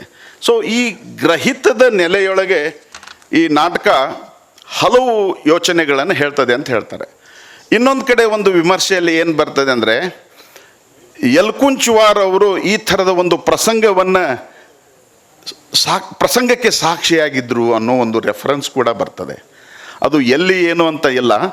ಈ ಥರದ ಈಗ ಸರ್ ಹೇಳಿದರು OLN ಅವರು, ಇಂಗ್ಲೀಷ್ನ ನಾಟಕ ಪ್ರೇರಣೆ ಆಗಿರಲೂಬಹುದು, ಅವರು ಇಂಗ್ಲೀಷ್ ಪ್ರಾಧ್ಯಾಪಕರಾಗಿದ್ದರು.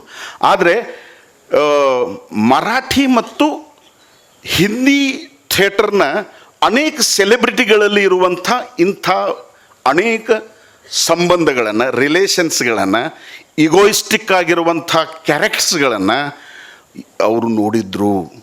ಆ ಅನುಭವವನ್ನು ಅತ್ಯಂತ ದಟ್ಟವಾಗಿ ಇಲ್ಲಿ ಕಟ್ಟಿಕೊಟ್ಟಿದ್ದಾರೆ. ಕೊನೆಯ ಮಾತು ಹೇಳೋದಂದರೆ, ಈ ನಾಟಕ ಇಲ್ಲಿರುವಂಥ ಬರ್ವೆ, ಅಗಾಸೆ ಅಥವಾ ಸೋನಾ ಅಥವಾ ದಮಯಂತಿ ಅಥವಾ ಇನ್ಯಾವುದೋ ಅಮೃತ್, ಭಾರತ್, ಕನ್ನಡದ ನೆಲೆಯೊಳಗೆ ನಾವು ಗ್ರಹಿತವಾಗಿ ನೋಡಿದಾಗಲೂ ನಮಗೆ ಸಿಗ್ತಾರೆ ಅನೇಕರು. ಯಾಕೆಂತಂದರೆ ಒಂದು ಮಾತು ಹೇಳ್ತಾರೆ ಮರಾಠಿಯಲ್ಲಿ, ಅದು ಕನ್ನಡದ ನಾವು ಭಾಷೆಗೆ ಅಥವಾ ಮರಾಠಿ ಭಾಷೆ ನೆಲೆಯೊಳಗೆ ಯೋಚನೆ ಮಾಡಿದಾಗ, ನಾವು ಕನ್ನಡದ ನಟ, ನಿರ್ದೇಶಕ ಅಥವಾ ಯಾರೋ ಟೆಕ್ನಿಕಲ್ ಸೈಡ್ನವ್ರು ಇದ್ದರೂ ಕೂಡ, ಅಥವಾ ಪ್ಲೇ ರೈಟ್ ಆಗಿದ್ದರೂ ಕೂಡ, ಒಮ್ಮೆಲೆ ಇಂಗ್ಲೀಷ್ನವರು ಅಥವಾ ಒಮ್ಮೆಲೆ ಹಿಂದಿಯವರು ಅಂದಾಗ ಎಲ್ಲೋ ನಮ್ಮದೊಂದು ಸಣ್ಣ ಕೀಳರಿಮೆ ಇರ್ತದೆ. ಆ ಕೀಳರಿಮೆಯ ಲಾಭ ಪಡೆಯೋ ಒಂದು ವ್ಯವಸ್ಥಿತ ಷಡ್ಯಂತ್ರ ಕೂಡ ಇರ್ತದೆ ಅನ್ನೋದನ್ನು ಈ ನಾಟಕ ಧ್ವನಿಸ್ತದೆ ಅನ್ನೋದನ್ನು ಒಂದು ಮರಾಠಿ ವಿಮರ್ಶೆಯಲ್ಲಿ ಓದಿದ ನೆನಪು. ಹೀಗೆ ಬಹು ಆಯಾಮಗಳಲ್ಲಿ ಇಲ್ಲಿಯ ಪಾತ್ರಗಳನ್ನು, ಈ ನಾಟಕವನ್ನು, ನಾಟಕದಲ್ಲಿ ನಡೆಯುವ ಏನು ಒಂದು ಆಟಗಳಿದಾವಲ್ಲ ಅವುಗಳನ್ನು ನಾವು ಗಮನಿಸಲಿಕ್ಕೆ ಸಾಧ್ಯ ಇದೆ. ಇಂಥ ಒಂದು ಭಾಳ ಸಂಕೀರ್ಣವಾದ ಬದುಕಿನ ಒಂದು ನಾಟಕವನ್ನು ಯಲ್ಕುಂಚವಾರ್ ಕೊಟ್ಟಿದ್ದಾರೆ. ಅದನ್ನು ಸಮರ್ಥವಾಗಿ ಕನ್ನಡಕ್ಕೆ ಇಲ್ಲಿ ಇವತ್ತು ನಿಮ್ಮ ಎದುರಿಗೆ ಬಂದಿದೆ. ಅವರಿಗೆ ಅಭಿನಂದಿಸ್ತಾ, ತಾಳ್ಮೆಯಿಂದ ನನ್ನೊಂದು 4 ಮಾತು ಕೇಳಿದ್ದಕ್ಕೆ ನಿಮಗೂ ವಂದಿಸ್ತಾ ನನ್ನ ಮಾತು ಮುಗಿಸ್ತೇನೆ. ನಮಸ್ಕಾರ. ಚೌಗಲೆ ಅವರಿಗೆ ಧನ್ಯವಾದಗಳು. ಈಗ ಕವಿ ಹಾಗೂ ನಮ್ಮೆಲ್ಲರ ನೆಚ್ಚಿನ ಜೈನ್ ಕಾಯ್ಕಿಣಿಯವರು ಮಾತಾಡಬೇಕಾಗಿ ವಿನಂತಿ.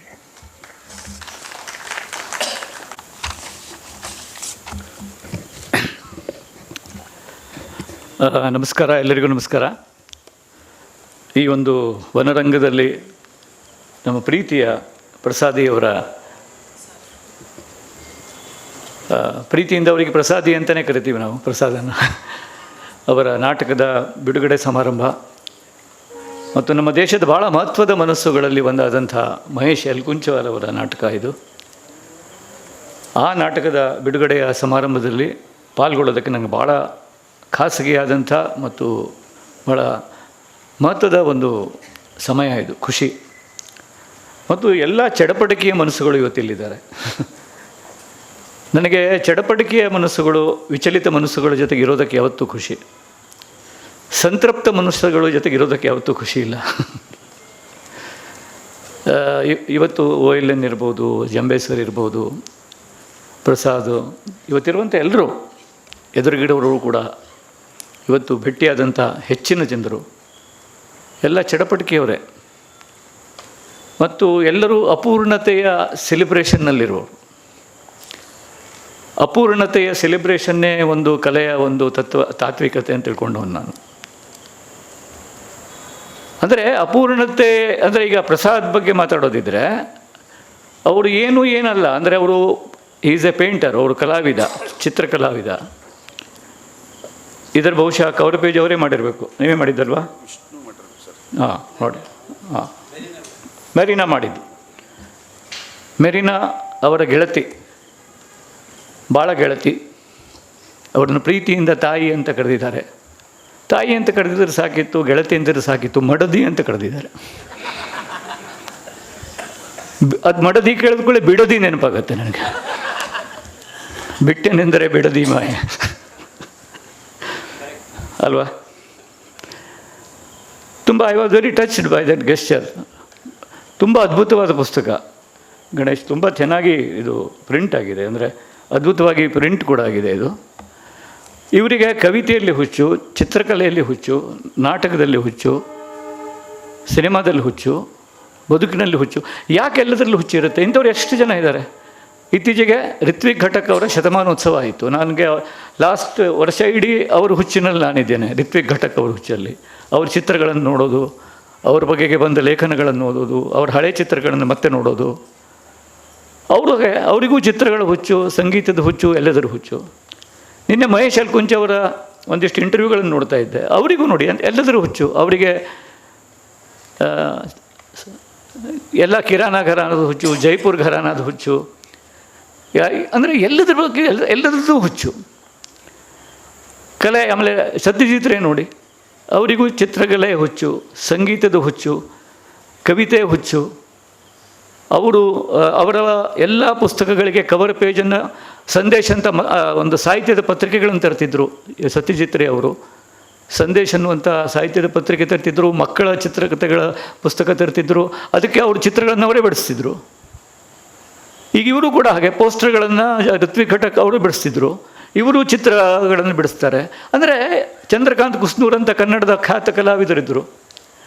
ಅವರು ನಾಟಕ ಬರೀತಿದ್ರು, ಕವಿತೆ ಬರೀತಿದ್ರು, ಚಿತ್ರ ಬಿಡಿಸ್ತಿದ್ರು. ಈ ಥರ ಅದು ಯಾವಾಗಲೂ ಅದೊಂಥರ ಪ್ರಜ್ಞಾ ಪ್ರವಾಹ. ಅದು ಬೇರೆ ಬೇರೆ ಕಡೆಯಲ್ಲಿ ತನ್ನನ್ನು ಹುಡುಕ್ತಾರೆ. ನಮ್ಮ ಪ್ರಸನ್ನ ಇದ್ರಲ್ಲ, ರಂಗಕರ್ಮಿ ಪ್ರಸನ್ನ, ಅವರು ಹಾಗೆ. ಅವರು ಚಿತ್ರ ಬಿಡಿಸ್ತಿದ್ರು, ಕತೆ ಬರೀತಿದ್ರು, ಕಾದಂಬರಿ ಬರೀತಿದ್ರು. ಆರ್ಯ ಅಂತಿದ್ದರು ಅವರು. ಹಿಂದೆ ಎಲ್ಲ ಅಕ್ಷರ ಪ್ರಕಾಶನದ ಪುಸ್ತಕಗಳಿಗೆ ಕವರ್ ಪೇಜ್ ಬಿಡಿಸ್ತಿದ್ರು, ಮನೋಹರ್ ಗ್ರಂಥಾಲಯದ ಪುಸ್ತಕಗಳಿಗೂ ಕವರ್ ಪೇಜ್ ಬಿಡಿಸ್ತಾ ಇದ್ದರು. ಆಮೇಲೆ ಇವರು ಪ್ರಸನ್ನ ಬಿಡಿಸ್ತಾ ಇದ್ದಿದ್ದು ಅಕ್ಷರ ಪ್ರಕಾಶನದ ಪುಸ್ತಕಗಳಿಗೆ. ನಾಟಕ ಬರೆದ್ರು, ಕವಿತೆ ಬರೆದ್ರು ಎಲ್ಲ. ಅಂದರೆ ನಾನು ಹೇಳೋದು, ಅಪೂರ್ಣತೆಯೇ ಒಂದು ಫಿಲಾಸಫಿ. ಇದಿಷ್ಟು ಮುಗೀತು ಅಂತ ಸಹಿ ಮಾಡಿ ಇದು ಮುಗೀತು ಅಂತ ಪ್ರಿಂಟ್ ಮಾಡಿ ಕಳಿಸೋದಲ್ಲ, ಅದು ಮುಗಿಯೋದಿಲ್ಲ. ಅದು ಒಂದು ಹುಡುಕಾಟ ಇರ್ತದೆ. ಅದು ಭಾಳ ಭಾಳ ಇಂಟ್ರೆಸ್ಟಿಂಗ್ ಫಿಲಾಸಫಿ ಅದು. ಅದಕ್ಕಾಗಿ ನನಗೆ ಇವತ್ತು ಈ ಪಾರ್ಟಿ ಅನ್ನುವಂಥ ಪುಸ್ತಕ, ನಾನು ಈ ಬಿಡುಗಡೆ ಸಂಭ್ರಮದಲ್ಲಿ ಈ ರೀತಿಯ ಒಂದು ಮಹೇಶ್ ಅಲ್ಕುಂಚ್ನವರ ಪ್ರತಿಭೆ ಎಂಥದ್ದು ಅಂತ ನೋಡ್ತಿದ್ದಾಗ, ಅವರಿಗೆ ಸಮಾನ ಸ್ಕಂದರಾದಂಥವ್ರು ಯಾರಿದ್ದಾರೆ ಕನ್ನಡದಲ್ಲಿ ಅಂತ ನಾನು ಥಿಂಕ್ ಮಾಡುವಾಗ ಒಬ್ಬರು ನೆನಪಾದರು. ನಾನು ಅವರನ್ನು ಕನ್ನಡ ವಿಮರ್ಶೆ ಕೂಡ ಮರೆತು ಬಿಟ್ಟಿದೆ. ಶಾಂತಿನಾಥ್ ದೇಸಾಯಿ. ಕನ್ನಡದಲ್ಲಿ ಶಾಂತಿನಾಥ್ ದೇಸಾಯಿ ಎನ್ನುವಂಥ ಭಾಳ ಮಹತ್ವದ ಲೇಖಕರಾಗಿ ಹೋಗಿದ್ದಾರೆ. ಪಾರ್ಟಿ ಎನ್ನುವಂಥ ಅವರ ಈ ಒಂದು ಪುಸ್ತಕದ ಬಗ್ಗೆ ನಾನು ಜಾಸ್ತಿ ಮಾತಾಡೋದಿಲ್ಲ, ಯಾಕಂದರೆ ಈಗಾಗಲೇ ಇಬ್ಬರು ಮಾತಾಡಿದ್ದಾರೆ ಇದರ ಬಗ್ಗೆ. ಅದು ನಮ್ಮ ಸಮಾಜದ ಹಿಪೋಕ್ರಸಿ ಇದೆಯಲ್ಲ, ಶಿಷ್ಟ ಸಮಾಜದ. ಹೀಗಿದ್ದರೆ ಮಾಡರ್ನ್, ನಾವು ಮಾಡರ್ನಪ್ಪ ಅಂತ ತೋರಿಸ್ಕೊಳ್ಬೇಕು. ಪಾರ್ಟಿಯಲ್ಲಿ ಹೀಗಿರಬೇಕು ನೋಡಿ. ಪಾರ್ಟಿ ಡ್ರೆಸ್ ಅಂತಲೇ ಬಂದ್ಬಿಡ್ತು ಅಲ್ವಾ? ಡ್ರೆಸ್ ಅಂದರೆ ಸಾಕಿತ್ತಲ್ಲ, ಪಾರ್ಟಿ ಡ್ರೆಸ್. ಅದು ಯಾಕದು ಪಾರ್ಟಿ ಡ್ರೆಸ್ ಅಂತಲೇ ಒಂದು ತಯಾರಾಗೋಯ್ತು. ಸೊ ಅಲ್ಲೇ ಗೊತ್ತಾಗ್ಬಿಡುತ್ತೆ ನಮ್ಮದು ಒಂದು ಶಿಷ್ಟತೆ ಅನ್ನೋದು ಒಂದಿದೆ. ನೋ ಮೆನ್ಷನ್ ಪ್ಲೀಸ್ ಅನ್ಬೇಕು, ಥ್ಯಾಂಕ್ಸ್ ಅಂದರೆ ಆಗಲಿಲ್ಲ. ಅವನು ನೋ ಮೆನ್ಷನ್ ಪ್ಲೀಸ್ ಅಂತ ಹೇಳಲಿಲ್ಲ, ಏನೋ ಪ್ರಾಬ್ಲಮ್ ಇದೆ. ನನಗೆ ಮೊದಲು ನಾವು ಸಣ್ಣಿರ್ಬೇಕಾ ಬಾಂಬೆಯಿಂದ ಒಬ್ಬನು ಬಂದಿದ್ದ ನಮ್ಮೂರಿಗೆ. ನಾನು ಥ್ಯಾಂಕ್ ಯು ಅಂದೆ. ಯೂಶ್ವಲಿ ಎಲ್ಲರೂ ನೋ ಮೆನ್ಷನ್ ಪ್ಲೀಸ್ ಅಂತಾರೆ, ಅವನು ವೆಲ್ಕಮ್ ಅಂದ್ಬಿಟ್ಟ. ನನಗೆ ಏನು ಅಂತಲೇ ಗೊತ್ತಾಗಲಿಲ್ಲ. ಅದು ಹೊಸ್ತು ನನಗೆ. ಥ್ಯಾಂಕ್ಸ್ ಅಂದಾಗ ವೆಲ್ಕಮ್ ಅಂತ ಅಂದರೆ ಗೊತ್ತಿರಲಿಲ್ಲ. ಅವನು ವೆಲ್ಕಮ್ ಅಂಥೇಳಿ ಕಾರ್ ಒಳಗಡೆ ಕೂತ್ಕೊಂಡ. ಅವನ ಕಾರ್ ಒಳಗಡೆ ನಾನು ಅವ್ನು ನನಗೆ ಒಳಗೆ ಬಾ ಅಂತಂದ ಅಂದ್ಕೊಂಡೆ. ನಾನು ಒಳಗಡೆ ಹೋಗ್ಲಿಕ್ಕೆ ರೆಡಿ, ಅವ್ನು ಬಾಗಿಲು ಹಾಕ್ಕೊಂಡ್ಬಿಟ್ಟ ಠಕ್ ಅಂತ. ಇವು ಒಂದು ರೀತಿ ಅಂದರೆ ಹೊಸ ಭೂಮಿಕೆಗಳ ಒಂದು ಗೊಂದಲ. ಕಲ್ಚರಲ್ ಚೇಂಜ್ ಓವರ್ ಆಗ್ತಿದ್ದಾಗ ಹೊಸ ಭೂಮಿಕೆಗಳು ತಯಾರಾಗ್ತವೆ. ಮಹೇಶ್ ಅಲ್ಕುಂಚ್ವಾರು ಜಮೀನ್ದಾರಿ ಪದ್ಧತಿ, ಟೆನೆನ್ಸಿ ಕಾಯ್ದೆ ಅವೆಲ್ಲ ಬಂದಾಗ ದೊಡ್ಡ ಜಮೀನ್ದಾರರ ಮನೆ ಪ್ರಪಂಚ ಅವ್ರದ್ದು. ಎಲ್ಲ ಕಳ್ಕೊಂಡ್ರು ಅವರು. ಅವ್ರ ತಂದೆ ಗಾಂಧಿವಾದಿ, ಎಲ್ಲ ಜಮೀನನ್ನು ಅವರಾಗೆ ಬಿಟ್ಕೊಟ್ರು. ಅವ್ರ ತಂದೆಯನ್ನು ಗೇಲಿ ಮಾಡ್ತಿದ್ರು, ಅವ್ರಿಗೆ ಖಾದಿ ತೊಡ್ತಿದ್ರು. ಆದರೆ ಮುತ್ತಜ್ಜನ ನೆನಪಿಗೆ ಬಂಗಾರದ ಗುಂಡಿ ಹಾಕ್ಕೊಳ್ತಿದ್ರಂತೆ ಅವರು ತಂದೆನ ಗೇಲಿ ಮಾಡ್ತಿದ್ದರಂತೆ. ಬಂಗಾರದ ಗುಂಡಿ ಹಾಕ್ಕೊತಿದ್ದೀನಿ. ಅವರು ಮುತ್ತಜ್ಜನ ನೆನಪಿಗೇನೋ ಅಜ್ಜ ಇಟ್ಕೊಳ್ತಿದ್ದ, ಅಜ್ಜನ ನೆನಪಿಗೆ ಅಪ್ಪ ಇಟ್ಕೊಳ್ತಾ ಹಾಗೆ ಇಟ್ಕೊಳ್ತಿದ್ರು ಅವರು. ಅಂಥ ವ್ಯಕ್ತಿ ಅವರು, ಭಾಳ ಸರಳ. ಮನೆಯಲ್ಲಿ ಒಂದು ಕುರ್ಚಿ ಬಿಟ್ಟರೆ ಮತ್ತೇನು ಬೇಡ ಅಂತಿದ್ರು ಅವರು, ನೆಲದ ಮೇಲೆ ಕೂತ್ಕೊಳ್ಬೇಕು ಅಂತಿದ್ರು ಅವರು, ಮಹೇಶ್ ಎಲ್ಕುಂಚು ಅವರ ತಂದೆ. ಅದನ್ನು ಇವರು ಎಷ್ಟರ ಮಟ್ಟಿಗೆ ಪಾಲನೆ ಮಾಡ್ತಿದ್ರು ಅಂದರೆ, ಅವ್ರು ಹೇಳಿದ್ದಾರೆ ತಮ್ಮ ಇಂಟರ್ವ್ಯೂದಲ್ಲಿ, ಇವರಿಗೆ ಲೇಖನದಲ್ಲಿಯೂ ಕೂಡ ಹಾಗೆ, ಅವರ ಕಾದಂಬರಿ, ಅವರ ಲೇಖನಗಳಿರಲಿ, ಎಸ್ಸೆಗಳಿರಲಿ, ಅವರ ನಾಟಕಗಳಲ್ಲೂ ಕೂಡ ಇರಲಿ, ಅವರಿಗೆ ಅಲಂಕಾರ ಇಷ್ಟ ಇಲ್ಲ, ಒಂದು ಶಬ್ದ ಜಾಸ್ತಿ ಅವರಿಗೆ ಆಗೋದಿಲ್ಲ. He is very particular about punctuations also. ಒಂದು ಕಾಮ, ಒಂದು ಪೂರ್ಣ ವಿರಾಮ, ಒಂದು ಉದ್ಗಾರವಾಚಕ, ಒಂದು ಪಾಸ್, ಅವನಿಗೆ ಬಹಳ ಕ್ರಿಟಿಕಲ್ ಅವರಿಗೆ. ಅದ್ರ ಬಗ್ಗೆ ಗಿರೀಶ್ ಕಾರ್ನಾಡ್ ಕೂಡ ಹೇಳ್ತಾರೆ, he is very particular about punctuations, pauses, comma and even exclamatory marks ಅಂತ. ಅಂದರೆ ಅವರ ನಾಟಕ ಆಡುವಾಗ ಅವೆಲ್ಲ ಬಹಳ ಮಹತ್ವ ವಹಿಸ್ತವೆ ಅಂತ ಕೂಡ ಹೇಳ್ತಾರೆ ಅವರು. ಆ್ಯಂಡ್ ಗೋವಿಂದ ನಿಹಲಾನಿ, ಪಾರ್ಟಿಯನ್ನು ಸಿನಿಮಾ ಮಾಡಿದವರು, ಅವ್ರು ಹೇಳ್ತಾರೆ ಅವರಿಗೆ ಅಲಂಕಾರ ಅನ್ನೋದು ಇಷ್ಟನೇ ಇಲ್ಲ ಅಂತ. ಅಂದರೆ ವರ್ಣನಾತ್ಮಕವಾದ ಒಂದು ಸಾಲು ಕೂಡ ನಿಮಗೆ ಅವರ ನಾಟಕದಲ್ಲಿ ಸಿಗುವುದಿಲ್ಲ. It has to be free flowing from the life. ಅದಕ್ಕಾಗಿ ನನಗೆ ಇಷ್ಟ ಆಯಿತು ಅವ್ರು ಮಾತಾಡಿದ್ದು, ನನಗೆ ಐ ವಾಸ್ ವೆರಿ ಥ್ರಿಲ್ಡ್. ಅಂದರೆ 3 ಜನ ಸೇರಿ, ಅಂದರೆ ನಮ್ಮ ಚೌಗುಲೆ ಅವರು, ಹುಲ್ಗಪ್ಪ ಅವರು ಎಲ್ಲ ಸೇರಿ ಹೇಗೆ ಇಂಗ್ಲೀಷ್ನಿಂದ ಮರಾಠಿ, ಮರಾಠಿಯಿಂದ ಕನ್ನಡಕ್ಕೆ ಬಂದ ಮೇಲೂ ಅದು ಹೇಗೆ ಸಹಜವಾಗಿ ಬರಬೇಕು ಅನ್ನೋದು. ಆವಾಗ ಒಂದು ಅಕ್ಷರ ಸುದ್ದ ಜಾಸ್ತಿ ಬರೋದಿಲ್ಲ ಅಲ್ಲಿ. That's how it is. ಅದು ಆಗಿರಬೇಕಾದ್ದೇ ಹಾಗೆ. ಯಾಕಂದರೆ ಅದು ಬದುಕಿನಿಂದ ಬರುವಂಥದ್ದು, ಅದಕ್ಕೊಂದು ಪರ್ಯಾಯವಾದಂಥ ಒಂದು ರೂಪಕಗಳನ್ನು ಕಟ್ಕೊಡ್ತದೆ ಅದು. ನಾಟಕ ಅಂದರೆ ಮತ್ತೇನು ಅಲ್ಲ. ಈಗ ನಾವು ಯಾವ ಕಾಲದಲ್ಲಿ ಇದ್ದೇವೆ ಅಂದರೆ, ನಾಟಕ ಅಂತ ಬೇರೆ ಇಲ್ಲ. ಈಗ ಜೀವನಕ್ಕೆ ನಾಟಕ ಬಂದಾಗ ಹೋಗಿದೆ. ಆಗ ನಾವು ರಂಗದ ಮೇಲೆ ತೋರಿಸೋದೇನು? ನಾವೀಗ ಮನೆಯಲ್ಲಿ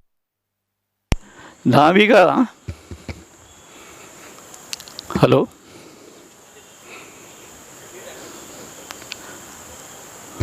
ಮನೆಯಲ್ಲೇ ಇಸ್ತ್ರಿ ಹಾಕ್ಕೊಂಡು ಶರ್ಟ್ ಹಾಕ್ಕೊಂಡು ಕೂತ್ಕೊಳ್ತೇವೆ. ಊರಿಂದ ಬಂದ ತಂದೆ ತಾಯಿಗಳು ಹೆದರುತ್ತಾರೆ ಮಕ್ಕಳಿಗೆ. ಮನೆಯಲ್ಲೂ ಕೂಡ ಇಸ್ತ್ರಿ ಶರ್ಟ್ ಹಂಗೆ ಹಾಕ್ಕೊಂಡು ಕೂತ್ಕೊಳ್ತಾರೆ. ಅಂದರೆ ಸಿಟಿಲಿ ಹಿಂಗಿರಬೇಕು ಏನೋ ಅಂತ ಅಪಾರ್ಟ್ಮೆಂಟಲ್ಲಿ.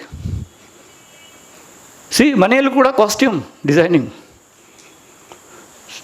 ಆದರೆ ಲೈಫ್ ಆ ಥರ ಆಗಿದೆ ಈಗ. ಏನು ಗೊತ್ತಿಲ್ಲ, ಏನು ಗೊತ್ತಿಲ್ಲ, ಯಾವುದು ಏನು ಅಂತ ಯಾರಿಗೂ ಗೊತ್ತಿಲ್ಲ. ಯಾವುದು ರಂಗಭೂಮಿ, ಯಾವುದು ನಿಜ ಜೀವನ, ಏನೂ ಗೊತ್ತಾಗ್ತಾ ಇಲ್ಲ. ರಂಗದ ಮೇಲೆ ತೋರಿಸೋದೇನನ್ನು ನನಗೆ. ಅದಕ್ಕಾಗಿ ಈಗ ನಮ್ಮೂರಲ್ಲಿ ಅದೊಂದು ಹೇಳ್ತೀನಿ, ಅದೊಂದು ಮೆಟಾಫರ್ ನನಗೆ. ಹೌದು, ಜಂಬೆ ಸರ್ಗೆ ಜಾಸ್ತಿ ಅದು ಹತ್ತಿರದು. ನಮ್ಮ ಉತ್ತರ ಕನ್ನಡ ಜಿಲ್ಲೆಯಲ್ಲಿ, ಉತ್ತರ ಕನ್ನಡ ಜಿಲ್ಲೆಗೆ ಸಮೀಪ ಇದ್ದವ್ರು ಯಾರಾದರೂ ಇದ್ರೂ ಗೊತ್ತಾಗ್ತದೆ, ಹಾಲಕ್ಕಿ ಸಮುದಾಯ ಇದೆ. ಅತ್ಯಂತ ಮಣ್ಣಿಗೆ ಸಮೀಪ ಬದುಕುವಂಥ ಹಾಲಕ್ಕಿ ಸಮುದಾಯ. ಸುಗ್ಗಿಯ ಸಮಯದಲ್ಲಿ ಸುಗ್ಗಿ ಕುಣಿತ ಮಾಡ್ತಾರೆ ಅವರು. ಪಾಪ ಸುಗ್ಗಿ ಅವರು ಬೆಳೆಸಿದ್ದು ಎಲ್ಲ ಹೋಗೋದು ಯಾರು ಹೊಲದ್ದೋ ಅವ್ರಿಗೆ ಹೋಗ್ತದೆ, ಆದರೆ ಕುಣಿಯೋದು ಇವರು ಸುಗ್ಗಿ ಸಮಯದಲ್ಲಿ ಮನೆಗೆ ಹೋಗಿ ಕುಣಿತಾರೆ. ಆಯಿತಾ? ಆಮೇಲೆ ಕಾರ್ತಿಕ ಹುಣ್ಣಿಮೆ ದಿವಸ ಹಗರಣ ಅಂತ ಮಾಡ್ತಾರೆ. ಹಗರಣ ಆ ದಿವಸ ನಾನಾ ವೇಷ ಹಾಕ್ಕೊಂಡು ಬರ್ತಾರೆ ಚಕ್ಕಡಿಯಲ್ಲಿ. ಆ ವೇಷ ಭಾಳ ಮಜಾ ಇದೆ. ಅಂದರೆ ಅದು ಒಂದು ರೀತಿಯಲ್ಲಿ ಅಣಕ. ಅದು ಅಣಕ ಅಂದರೆ ದೇ ಆರ್ ಮಿಮಿಕಿಂಗ್. ಅಲ್ಲಿ ಏನು ಅಂದರೆ ಅದರಲ್ಲಿ ಯಕ್ಷಗಾನದ ವೇಷ ಇರ್ತವೆ. ಭೀಮ ಇರ್ತಾನೆ, ಹನುಮಂತ ಇರ್ತಾನೆ. ಒಂದು ಚಕ್ಕಡಿಯಲ್ಲಿ ಬರ್ತಿದ್ವು ಅವು, ನಾವು ಅದನ್ನು ನೋಡ್ಲಿಕ್ಕೆ ಹೋಗ್ತಿದ್ವಿ. ಆಮೇಲೆ ಡಾಕ್ಟರ್ ಇರ್ತಾನೆ. ಅಲ್ಲಿ ನಾವು ಸಣ್ಣಿರ್ಬೇಕಾದ್ರೆಲ್ಲ ಲೇಡಿ ಅಂತ ಬರ್ತಿತ್ತು. ಆ ಲೇಡಿ ಅಂದರೆ ಚಕಪಕ ಸೀರೆ ಉಟ್ಕೊಂಡು. ಆಗ ಅವರು ಹಾಲಕ್ಕಿಯವರು ಶಾಲೆಗೂ ಕೂಡ ಹೋಗ್ತಿರ್ಲಿಲ್ಲ. ಆಗ ಯಾವುದೋ ಗಂಡೆ ಒಬ್ಬ ಅವನು ಹೆಣ್ಣು ಒಂದು ಸೀರೆ ಹಾಕ್ಕೊಂಡು ಕೈಲೊಂದು ವ್ಯಾನಿಟಿ ಬ್ಯಾಗ್ ಹಿಡ್ಕೊಂಡು ಬರ್ತಿದ್ದವನು. ಅದನ್ನು ಹೀಗೆ ತಿರ್ಸ್ಕೊಂಡು ಇಂಗ್ಲೀಷಲ್ಲಿ ಮಾತಾಡೋದು. ಉಳಿದು ಎಲ್ಲ ಹೆಂಗಸರಿಗೆ ಲಿಬರೇಟ್ ಮಾಡ್ತಿತ್ತು ಅದು. ಆಮೇಲೆ ಡಾಕ್ಟ್ರ್ ಹತ್ರ ಹೋಗೋದು. ಡಾಕ್ಟರು ಮತ್ತು ಪೇಷಂಟು, ಡಾಕ್ಟರು. ಆಮೇಲೆ ಅವೆಲ್ಲ ಮೈಮಿಂಗು. ಅಂದರೆ ಅವರು ಆ ಮೂಲಕ ಸಭ್ಯ ಸಮಾಜವನ್ನು ಗೇಲಿ ಮಾಡ್ತಿದ್ರು. ಅಂದರೆ ಯಾವುದು ಅವರಿಗೆ ಮಾಡಲಿಕ್ಕೆ ಆಗೋದಿಲ್ವೋ, ನೀವು ಅವರನ್ನು ವಂಚನೆ ಮಾಡಿದ್ದೀರಿ. ಅವರಿಗೆ ಸರಿಯಾಗಿ ವೇಷಭೂಷಗಳನ್ನು ಕೊಟ್ಟಿಲ್ಲ, ಅವರನ್ನು ಡಾಕ್ಟರ್ ಆಗಲಿಕ್ಕೆ ಬಿಟ್ಟಿಲ್ಲ, ಅವರಿಗೆ ಶಾಲೆಗೆ ಶಿಕ್ಷಣವನ್ನು ಕೊಟ್ಟಿಲ್ಲ. ಅವುಗಳನ್ನೆಲ್ಲ ಈ ಮೂಲಕ ವೇಷ ಹಾಕಿ ಮೈಮಿಂಗ್ ಮಾಡಿ ಒಂದು ರೀತಿ ಫ್ಯಾನ್ಸಿ ಡ್ರೆಸ್ ಥರ ಮಾಡಿ ನೀವು ಗೇಲಿ ಮಾಡ್ತಾಯಿದ್ದೀರಿ. ಹಬ್ಬದಲ್ಲಿ ದಿವಸದಲ್ಲಿ ಅದನ್ನು ಗೇಲಿ ಮಾಡ್ತಾರೆ ಅವರು. ಅಂದರೆ ರಥಬೀದಿಯಲ್ಲಿ ನಡೆಯುವ ಹಗರಣದಲ್ಲಿ ವರ್ಷಕ್ಕೊಂದು ಸಲ ಅದನ್ನು ಮಾಡ್ತಾರೆ ಅವರು. ಮತ್ತು ಎಲ್ಲರೂ ನಿಂತು ಅದನ್ನು ನೋಡಿ ತಮಾಷೆ ನೋಡ್ತಾರೆ. ಮತ್ತು ಇವರಿಗೂ ಗೊತ್ತಾಗ್ತಾ ಇಲ್ಲ, ನೋಡೋರಿಗೂ ಕೂಡ ಗೊತ್ತಾಗ್ತಾ ಇಲ್ಲ. ಅದು ಸೇಂಟ್ ಸೊಸೈಟಿ ಅಂತ ಏನು ಕರಿತೀವಿ, ಸಭ್ಯ ಸಮಾಜವನ್ನು ಅವರು ಗೇಲಿ ಮಾಡ್ತಾರೆ. ಅದೊಂಥರ ಇಂಟ್ರೆಸ್ಟಿಂಗ್ ಆದಂಥ ಒಂದು ಘರ್ಷಣೆ ಅದು. ಅದು ಅದು ಅದರಲ್ಲಿ ಒಂದು ಮಜಾ ಇತ್ತು. ಆವಾಗೆಲ್ಲ ಈ ಅಂಬರೀಷ್ ಅಲ್ಲ, ಉದಯ್ ಕುಮಾರ್, ರಾಜ್ಕುಮಾರ್ ಕಾಲದ ಸಿನಿಮಾ. ಅದರಲ್ಲಿ ನನಗಿನ್ನೂ ನೆನಪಿದೆ, ಡಾಕ್ಟರ್ ಮತ್ತು ಪೇಷಂಟಿನ ಒಂದು ಡೈಲಾಗು ಒಂದು ಚಕ್ಕಡಿ ಮೇಲೆ. ಆ ಡಾಕ್ಟರ್ ಆ ಕಾಲದಲ್ಲಿ ಉದಯ್ ಕುಮಾರ್ ಅವರು ವಿಲನ್ ಆಗಿ ಇಂಗ್ಲೀಷಲ್ಲಿ ಅದೇನೋ ಬೈ ದಿ ಬೈ ಅಂತ ಹೇಳ್ತಿದ್ರಪ್ಪ ಅವರು. ಅದು 2 ಬೆರಳು ಹಿಂಗೆ ಮಾಡಿ ಬೈ ದಿ ಬೈ ಅಂತಿದ್ರು. ಹಿಂಗೆ ನಮಗೆ ಅವನು ಬೈ ದಿ ಬೈ ಹೇಳೋದಕ್ಕಿಂತ ಹೆಚ್ಚು 2 ಬೆರಳು ಸಿಂಕ್ ಆಗೋದೇ ದೊಡ್ಡ ಆಶ್ಚರ್ಯ ಕಾಣ್ತಿತ್ತು. 5 ಬೆರಳು ಹೆಂಗೆ ಸಿಂಕ್ ಮಾಡಿ ಬೈ ದಿ ಬೈ ಹೇಳ್ತಾರೆ ಅಂತೇಳಿ. ಸೊ ಅವನು ಯಾರು ಡಾಕ್ಟರು ಅದು ಬೈ ದಿ ಬೈ ಅಂತ ಹೇಳ್ತಿರ್ತಿದ್ರು. ಆಗ ಎದುರಿ ಕೊಟ್ಟು ಪೇಷಂಟು ಮುಚ್ಚು ಬಾಯಿ ಅಂತಿದ್ದ ಅವನಿಗೆ. ನಮಗೆ ಸಣ್ಣ ಇರಬೇಕಾದ್ರೆ ಇವೆಲ್ಲ ಲೈಫ್ ಲಾಂಗ್ ಮೆಮರೀಸ್ ಇದು. So they are mimicking the hospital scene. ಇದು ಥಿಯೇಟರ್ ಇದು. ಅಂದರೆ ಇದು ರಥಬೀದಿಯಲ್ಲಿ ಬಂದಂಥ ಥಿಯೇಟರ್. ಅಂದರೆ ಯಾವುದು ಲೈಫು ಯಾವುದು ಥಿಯೇಟರು ಗೊತ್ತಾಗದಂತೆ ಮಿಕ್ಸ್ ಆಗೋದಂಥದ್ದು ಇದು. ಸೊ ಅಂದರೆ ಭೂಮಿಕೆಗಳು ಬದಲಾಗ್ತಾ ಇರೋ ಭೂಮಿಕೆಗಳು, ಹೊಸ ಭೂಮಿಕೆಗಳು ಬೇಕವರಿಗೆ. ಈ ರೀತಿ ಅವರು ಕೇಳ್ತಾ ಇದ್ದಾರೆ. ಇನ್ನೊಂದು ಇದಕ್ಕೆ ಸಂಬಂಧಪಟ್ಟದ್ದು ಇದು ಕೂಡ ನೋಡಿ, ಎಷ್ಟು ಹಾಲಕ್ಕಿ ಟ್ರೈಬ್ನಲ್ಲಿ ಹೆಂಗಸರು ಬ್ಲೌಸ್ ಹಾಕ್ತಿರ್ಲಿಲ್ಲ, ನೋ ಬ್ಲೌಸ್, ಅಲ್ಲಿ ರವಿಕೆಗಳೇ ಇರಲಿಲ್ಲ. ಅವರು ಈ ಸಿದ್ಧಿ ಜನಾಂಗದ ಥರ ರವಿಕೆ ಇರಲಿಲ್ಲ. ಮತ್ತು ಪ್ರತಿ ವರ್ಷ ಈ ಒಂದು ಹಗರಣದಲ್ಲಿ ಟೇಲರ್ನೊಂದು ವೇಷ ಇರ್ತಿತ್ತು. ಆ ಟೇಲರು ಒಂದು ಹೆಂಗಸಿಗೆ ಬ್ಲೌಸ್ ಮಾಡೋದು ಮತ್ತು ಬ್ಲೌಸಿನ ಮೆಜರ್ಮೆಂಟ್ ತಗೊಳ್ಳೋದು. ಮತ್ತು ಆ ಮೆಜರ್ಮೆಂಟ್ ತಗೊಳ್ಳೋ ನೆವದಲ್ಲಿ ಕಚಗುಳಿ ಮಾಡೋದು. ಅವನು ಕಚಗುಳಿ ಮಾಡಿದಾಗೆಲ್ಲ ಎಲ್ಲ ಜನ ನೆಗೆಡೋದು. ಅಂದರೆ ಇದಕ್ಕೂ ವಿಚಿತ್ರವಾದಂಥ ಒಂದು ಬ್ಲ್ಯಾಕ್ ಹ್ಯೂಮರು ಬೇರೆ ಯಾವುದಿರ್ಲಿಕ್ಕೆ ಸಾಧ್ಯ? ಇವೆಲ್ಲ ನನಗೆ ಆಗ ಹೊಳಿತಿರಲಿಲ್ಲ. ಈಗ ನಾನು ವೆನ್ ಐ ಲುಕ್ ಬ್ಯಾಕ್ ಇವೆಲ್ಲ ನನಗೆ ಅಂದರೆ ಯಾವ್ಯಾವ ರೀತಿಯಲ್ಲಿ ಮನುಷ್ಯ ಲೋಕ ಅಂದರೆ ಇದು ಆ್ಯಕ್ಚುಲಿ ತಯಾರಾಗುವಂಥ ಜನಪದ. ನಾವು ಫೋಕ್ ಅಂದ್ಕೂಡ್ಲೇ ಹಳೇದು ಫೋಕ್ ಅಂತೀವಿ. ಆ್ಯಕ್ಚುಲಿ ಥಿಯೇಟರು ಇಲ್ಲೇ ತಯಾರಾಗುವಂಥ ಜನಪದ ಇದು. ಪಾರ್ಟಿ ಆ ಥರದ ಒಂದು ಜನಪದ. ನಾವು ಈ ಬೂಟಾಟಿಕೆ ಅಥವಾ ಹಿಪೋಕ್ರಸಿ ಅಂದರೆ ಹೇಳ್ತೀವಲ್ಲ, ತೋರುಗಾಣಿಕೆ. It could be very sincere ತೋರುಗಾಣಿಕೆ. It could be very very sincere. ಈಗ ಸಣ್ಣ ಊರಿಂದ ಇಂಜಿನಿಯರಿಂಗ್ ಮಾಡಲಿಕ್ಕೆ ಬಂದಿರ್ತಾರೆ, ಎಲ್ಲಿ ಮೈಸೂರಿಗೆ ಬಂದಿರ್ತಾರೆ, ಬೆಂಗಳೂರಿಗೆ ಬಂದಿರ್ತಾರೆ ಹುಡುಗರು ಹುಡುಗಿಯರು. ಅವ್ರಿಗೆ ಸಡನ್ನಾಗಿ ಅವರಿಗೂ ಅನ್ನಿಸ್ತದೆ, ನಾವು ಸಡನ್ಲಿ ದೇ ಆರ್ ಲಿಬರೇಟೆಡ್. ಊರಲ್ಲಿ ಇಲ್ಲಿ ಯಾರು ಪಾಪ ಅವರಿಗೂ ತಾವು ಹೀಗೆ ಮಾಡಬೇಕು ಹಾಗೆ ಮಾಡಬೇಕು ಅನ್ನಿಸ್ತದೆ. ಸೊ ಏನೇನೋ ಅವರಿಗೂ ಗೊತ್ತಿಲ್ಲ. So they are very very sincere. ಅದೇ ಥರ ಈ ಪಾರ್ಟಿಯಲ್ಲಿ ಕೂಡ there are so many things, there are liberating moments for them. So ಅದು ಸುಮ್ಮನೆ ನಾವು ಅದನ್ನು ಶಿಷ್ಟಾಚಾರದ ತೋರುಗಾಣಿಕೆ ಅಂತ ತಿಳ್ಕೊಳ್ತೇವೆ, ಬಟ್ ಅದು ಕೂಡ ತುಂಬ ಸಿನ್ಸಿಯರ್ ಆದಂಥದ್ದು ಕೂಡ ಇರ್ಬೋದು ಅಲ್ಲಿ ಒಂದು ಎಲಿಮೆಂಟು. ಆ ಡೈಮೆನ್ಷನ್ ಕೂಡ ನನಗೆ ಅದರಲ್ಲಿ ಕಾಣ್ತಿತ್ತು. ಸೊ ಶಾಂತಿನಾಥ್ ದೇಸಾಯಿ ಮಾತು ತಂದೆ ನಾನು. ಶಾಂತಿನಾಥ್ ದೇಸಾಯಿ ಒಂದು ಮಾತು ಹೇಳ್ತಾರೆ, ಅದು ಭಾಳ ಇಂಪಾರ್ಟೆಂಟ್ ಇದೆ. ಅದೇನು ಅಂದರೆ, ನಾವು ಮಾಡರ್ನ್ ಅಂತ ಹೇಳ್ತಿರ್ತೀವಿ. ಮಾಡರ್ನಿಸಮ್, ಆಧುನಿಕತೆ ಅಥವಾ ಹೊಸತನ ಅಂತ ಬರೋದಿದ್ದರೆ ಅದು ಎಲ್ಲಿ ಬರಬೇಕು ಅಂದರೆ ಅದು ನಾವು ಹೇಗೆ ವರ್ತಿಸ್ತೇವೆ ಅಲ್ಲಿ ಬರಬೇಕು ಹೊರತು ನಾವು ಹೇಗೆ ಕಾಣ್ತೇವೆ, ಹೇಗೆ ಹೊರಮೈಯನ್ನು ತೋರಿಸ್ತೇವೆ ಅದರಲ್ಲ. ಗೊತ್ತಾಯ್ತಲ್ವಾ? ಅಂದರೆ ನಾವು ತಂದೆ ಮಗನ ಸಂಬಂಧದಲ್ಲಿ ಹೇಗಿದ್ದೇವೆ, ನಾವು ತಂದೆ ಮಗಳು, ತಾಯಿ ಮಗಳು, ಅಥವಾ ಅಣ್ಣ ತಮ್ಮ, ಅಥವಾ ಅಲ್ಲಿ ಸಂಬಂಧಗಳಲ್ಲಿ ಹೇಗೆ ನಾವು ವರ್ತನೆ ಮಾಡ್ತೇವೆ, ಅಲ್ಲಿ ಹೊಸತನ ಬಂದರೆ ಮಾತ್ರ ನಾವು ಹೊಸಬರಾಗಿದ್ದೇವೆ, ಆಧುನಿಕರಾಗಿದ್ದೇವೆ ಅಂತ ಅರ್ಥ. ಹೊರತು ನಾವು ಅಲ್ಲಿ ಮೊದಲಿನ ಥರನೇ ಇದ್ದುಕೊಂಡು ಮತ್ತು ಡ್ರೆಸ್ಸಲ್ಲಿ ತುಂಬ ಆಧುನಿಕರಾಗಿ ಏನು ಪ್ರಯೋಜನ ಇಲ್ಲ. ಪ್ರೀ ವೆಡ್ಡಿಂಗ್ ಶೂಟ್ ಮಾಡಿಯೂ ಪ್ರಯೋಜನ ಇಲ್ಲ, ಬ್ರೈಡಲ್ ಮೇಕಪ್ ಮಾಡಿಯೂ ಪ್ರಯೋಜನ ಇಲ್ಲ, 5 ಸ್ವೀಟ್ ಮಾಡಿಯೂ ಪ್ರಯೋಜನ. ಈಗ ನಾನು ಅದೇ ಹೇಳ್ತೀನಿ, ಈಗ ಐ ಮೀಟ್ ಯಂಗ್ ಫ್ರೆಂಡ್ಸ್, ನನ್ನ ಎಳೆ ಫ್ರೆಂಡ್ಸು, ಈಗ ತುಂಬ ಜನ ನನ್ನ ಹಾಡನ್ನು ಕೇಳಿ ಅವರು ಪ್ರೀತಿಯಿಂದ ನನ್ನ ಅಭಿಮಾನಿಗಳು ಯಂಗ್ಸ್ಟರ್ಸು ಅವರು ತುಂಬ ಪ್ರೀತಿಯಿಂದ ನನ್ನ ಅಭಿಮಾನಿಗಳಾಗ್ತಾರೆ, ನನ್ನ ಹಾಡನ್ನು ಕೇಳಿ ಪ್ರೀತಿ ಮಾಡ್ತಾರೆ, ಆಮೇಲೆ ನನಗೆ ಮದುವೆ ಇನ್ವಿಟೇಷನ್ ಕಳಿಸ್ತಾರೆ.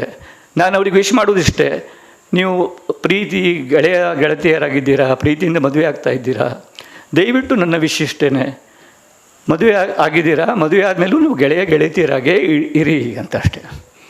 ನೀವು ಗಂಡ ಹೆಂಡತಿ ಆದರೂ ಮುಗೀತು ನಿಮ್ಮದು ಕತೆ ಅಂತ.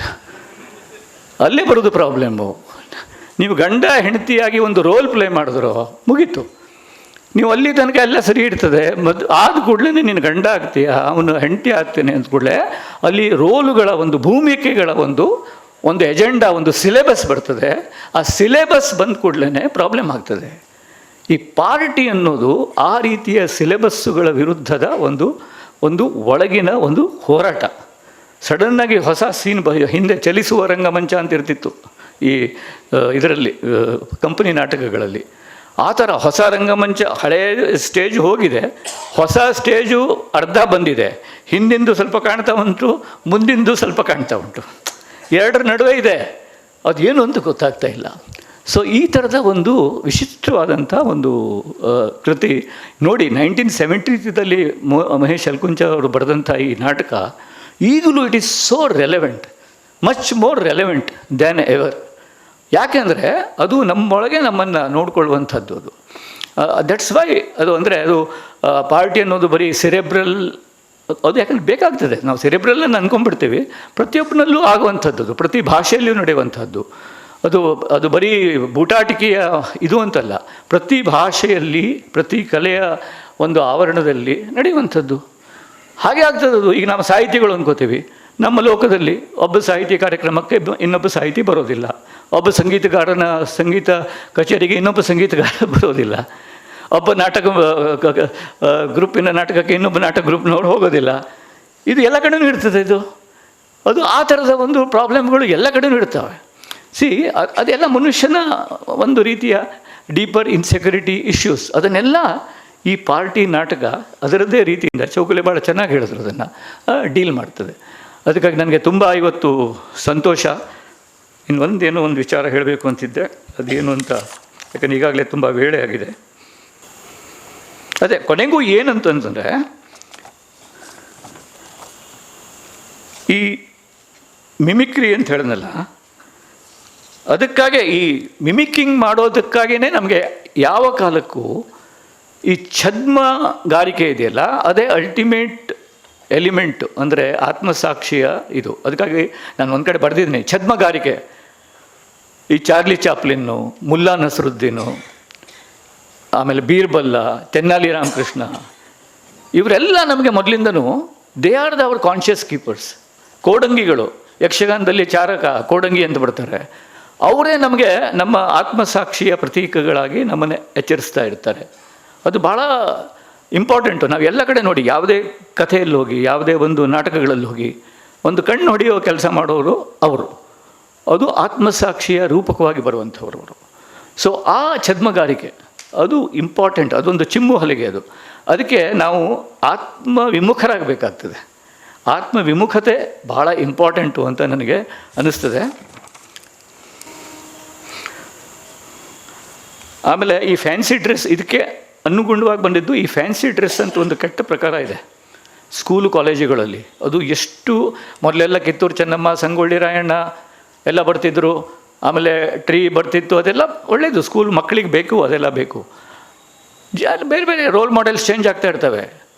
ಒಂದು ಸಲ 1990s ಬಾಂಬೆಯಲ್ಲಿ ಒಂದು ಶಾಲೆಯಲ್ಲಿ ಏನಾಯಿತು ಅಂದರೆ, ಒಬ್ಬಳು ನ್ಯೂ ಇದ್ರು ಹೊಸ ಇವಳು ಮದುವಳತಿ ಅನ್ನೋ ಬ್ರೈಡ್ ಮದುವೆ ಆಗಿದೆ.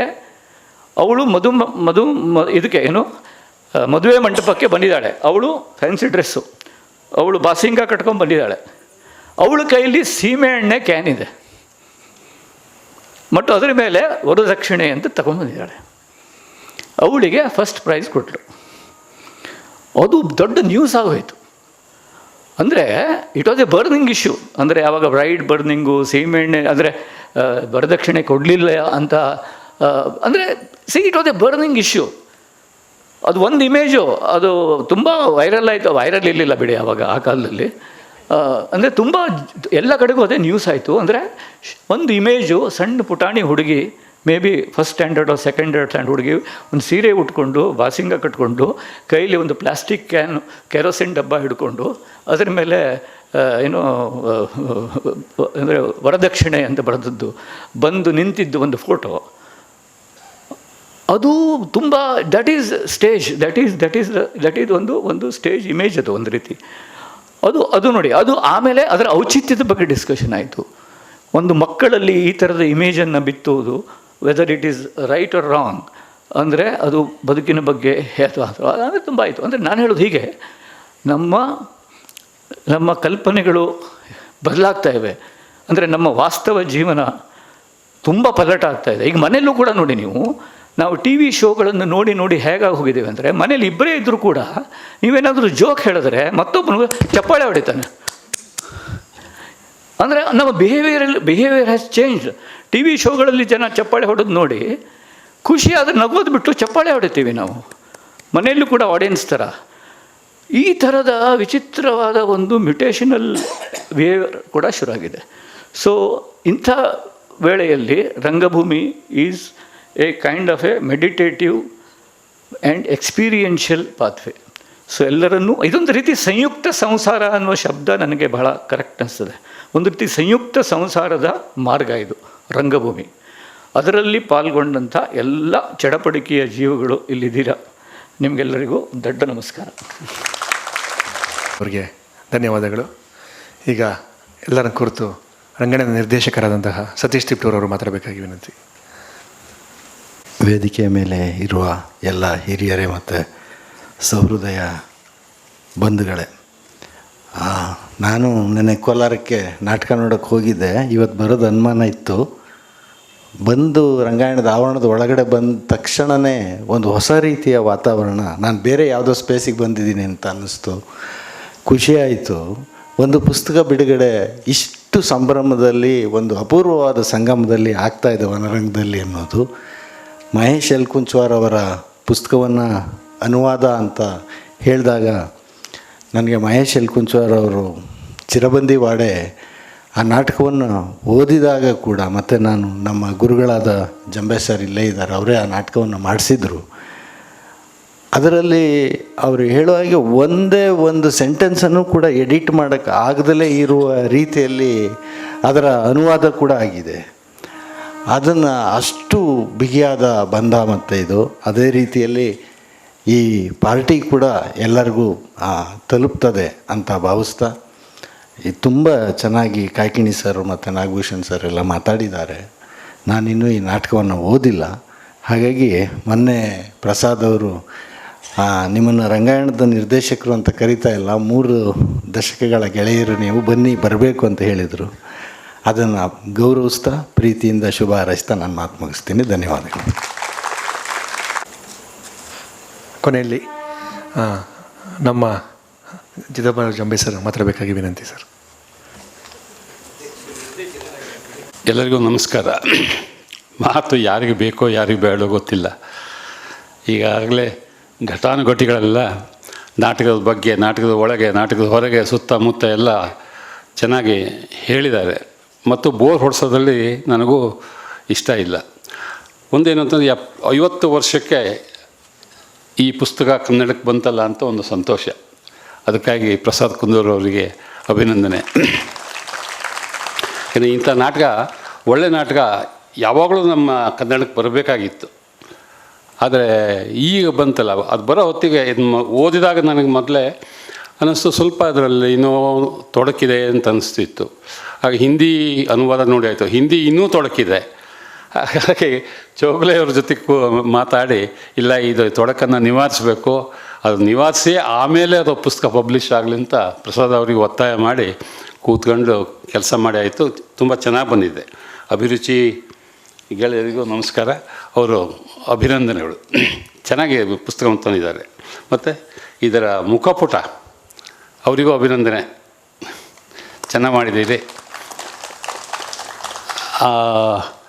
ನಾಟಕ ಅದೇ ಈ ನನ್ನ ನಾಟಕದ ಬಗ್ಗೆ ಮಾತನ್ನು ನಾನು ಇನ್ನೂ ಬರೀಲಿಲ್ಲ, ಬರಿಬೇಕಾಗಿದೆ. ಒಂದು ವಾರ ಟೈಮ್ ಕೊಡಿ ನನಗೆ. 3ನೇ ತಾರೀಕು ಇದ್ರ ಬಗ್ಗೆ ನಾನು ಏನು ಹೇಳಬೇಕೋ ಅದನ್ನು ಮಾತಾಡ್ತೇನೆ. ಇವತ್ತು ಈಗ ಮಾತಾಡಿದ ಸಾಕು ಅಂತ ಅನಿಸ್ತದೆ. ಎಲ್ಲರಿಗೂ ಒಂದಿಸ್ತಾ ನನ್ನ ಮಾತನ್ನು ಮುಗಿಸ್ತೀನಿ. ಥ್ಯಾಂಕ್ಸ್. 3, 4 ಮತ್ತು 5ನೇ ತಾರೀಕು ಕಿರು ರಂಗಮಂದಿರದಲ್ಲಿ ಸಂಜೆ 7 ಗಂಟೆಗೆ ಜಂಬೆ ಸರ್ ನಿರ್ದೇಶನದಲ್ಲಿ ಇದೇ ನಾಟಕ ಪ್ರದರ್ಶನಗೊಳ್ಳಿದೆ. ನಾವೆಲ್ಲರೂ ನಿರಂತರದ ಗೆಳೆಯರೆಲ್ಲರೂ ಅದರಲ್ಲಿ ಅಭಿನಯ ಮಾಡ್ತಾಯಿದ್ದೀವಿ. ಅವತ್ತು ಸಹ ಸರ್ ಅವತ್ತು ಸಹ ನೀವೆಲ್ಲ ಬರಬೇಕಾಗಿ ವಿನಂತಿ. ಇವತ್ತು ಪುಸ್ತಕದ ಬೆಲೆ 120 ರೂಪಾಯಿ. ಇವತ್ತು ರಿಯಾಯಿತಿ ದರದಲ್ಲಿ 100 ರೂಪಾಯಿಗೆ ಪ್ರಕಾಶಕರಾದಂತಹ ಅಭಿರುಚಿ ಗಣೇಶ್ ನೀಡ್ತಾ ಇದ್ದಾರೆ. ಎಲ್ಲ ಕೊಂಡು ಓದಬೇಕಾಗಿ ವಿನಂತಿ. ಈ ಕಾರ್ಯಕ್ರಮಕ್ಕೆ ಬಂದಂತಹ ಜೈನ್ ಕಾಕಿನಿ ಅವರಿಗೆ ಪ್ರಶಸ್ತಿ ಸರ್ ನೆನಪಿನ ಕಾಣಿಕೆ ನೀಡಬೇಕಾಗಿ ವಿನಂತಿ ಸರ್. ಗಣೇಶ್ ಅವರಲ್ಲಿ ಮನವಿ.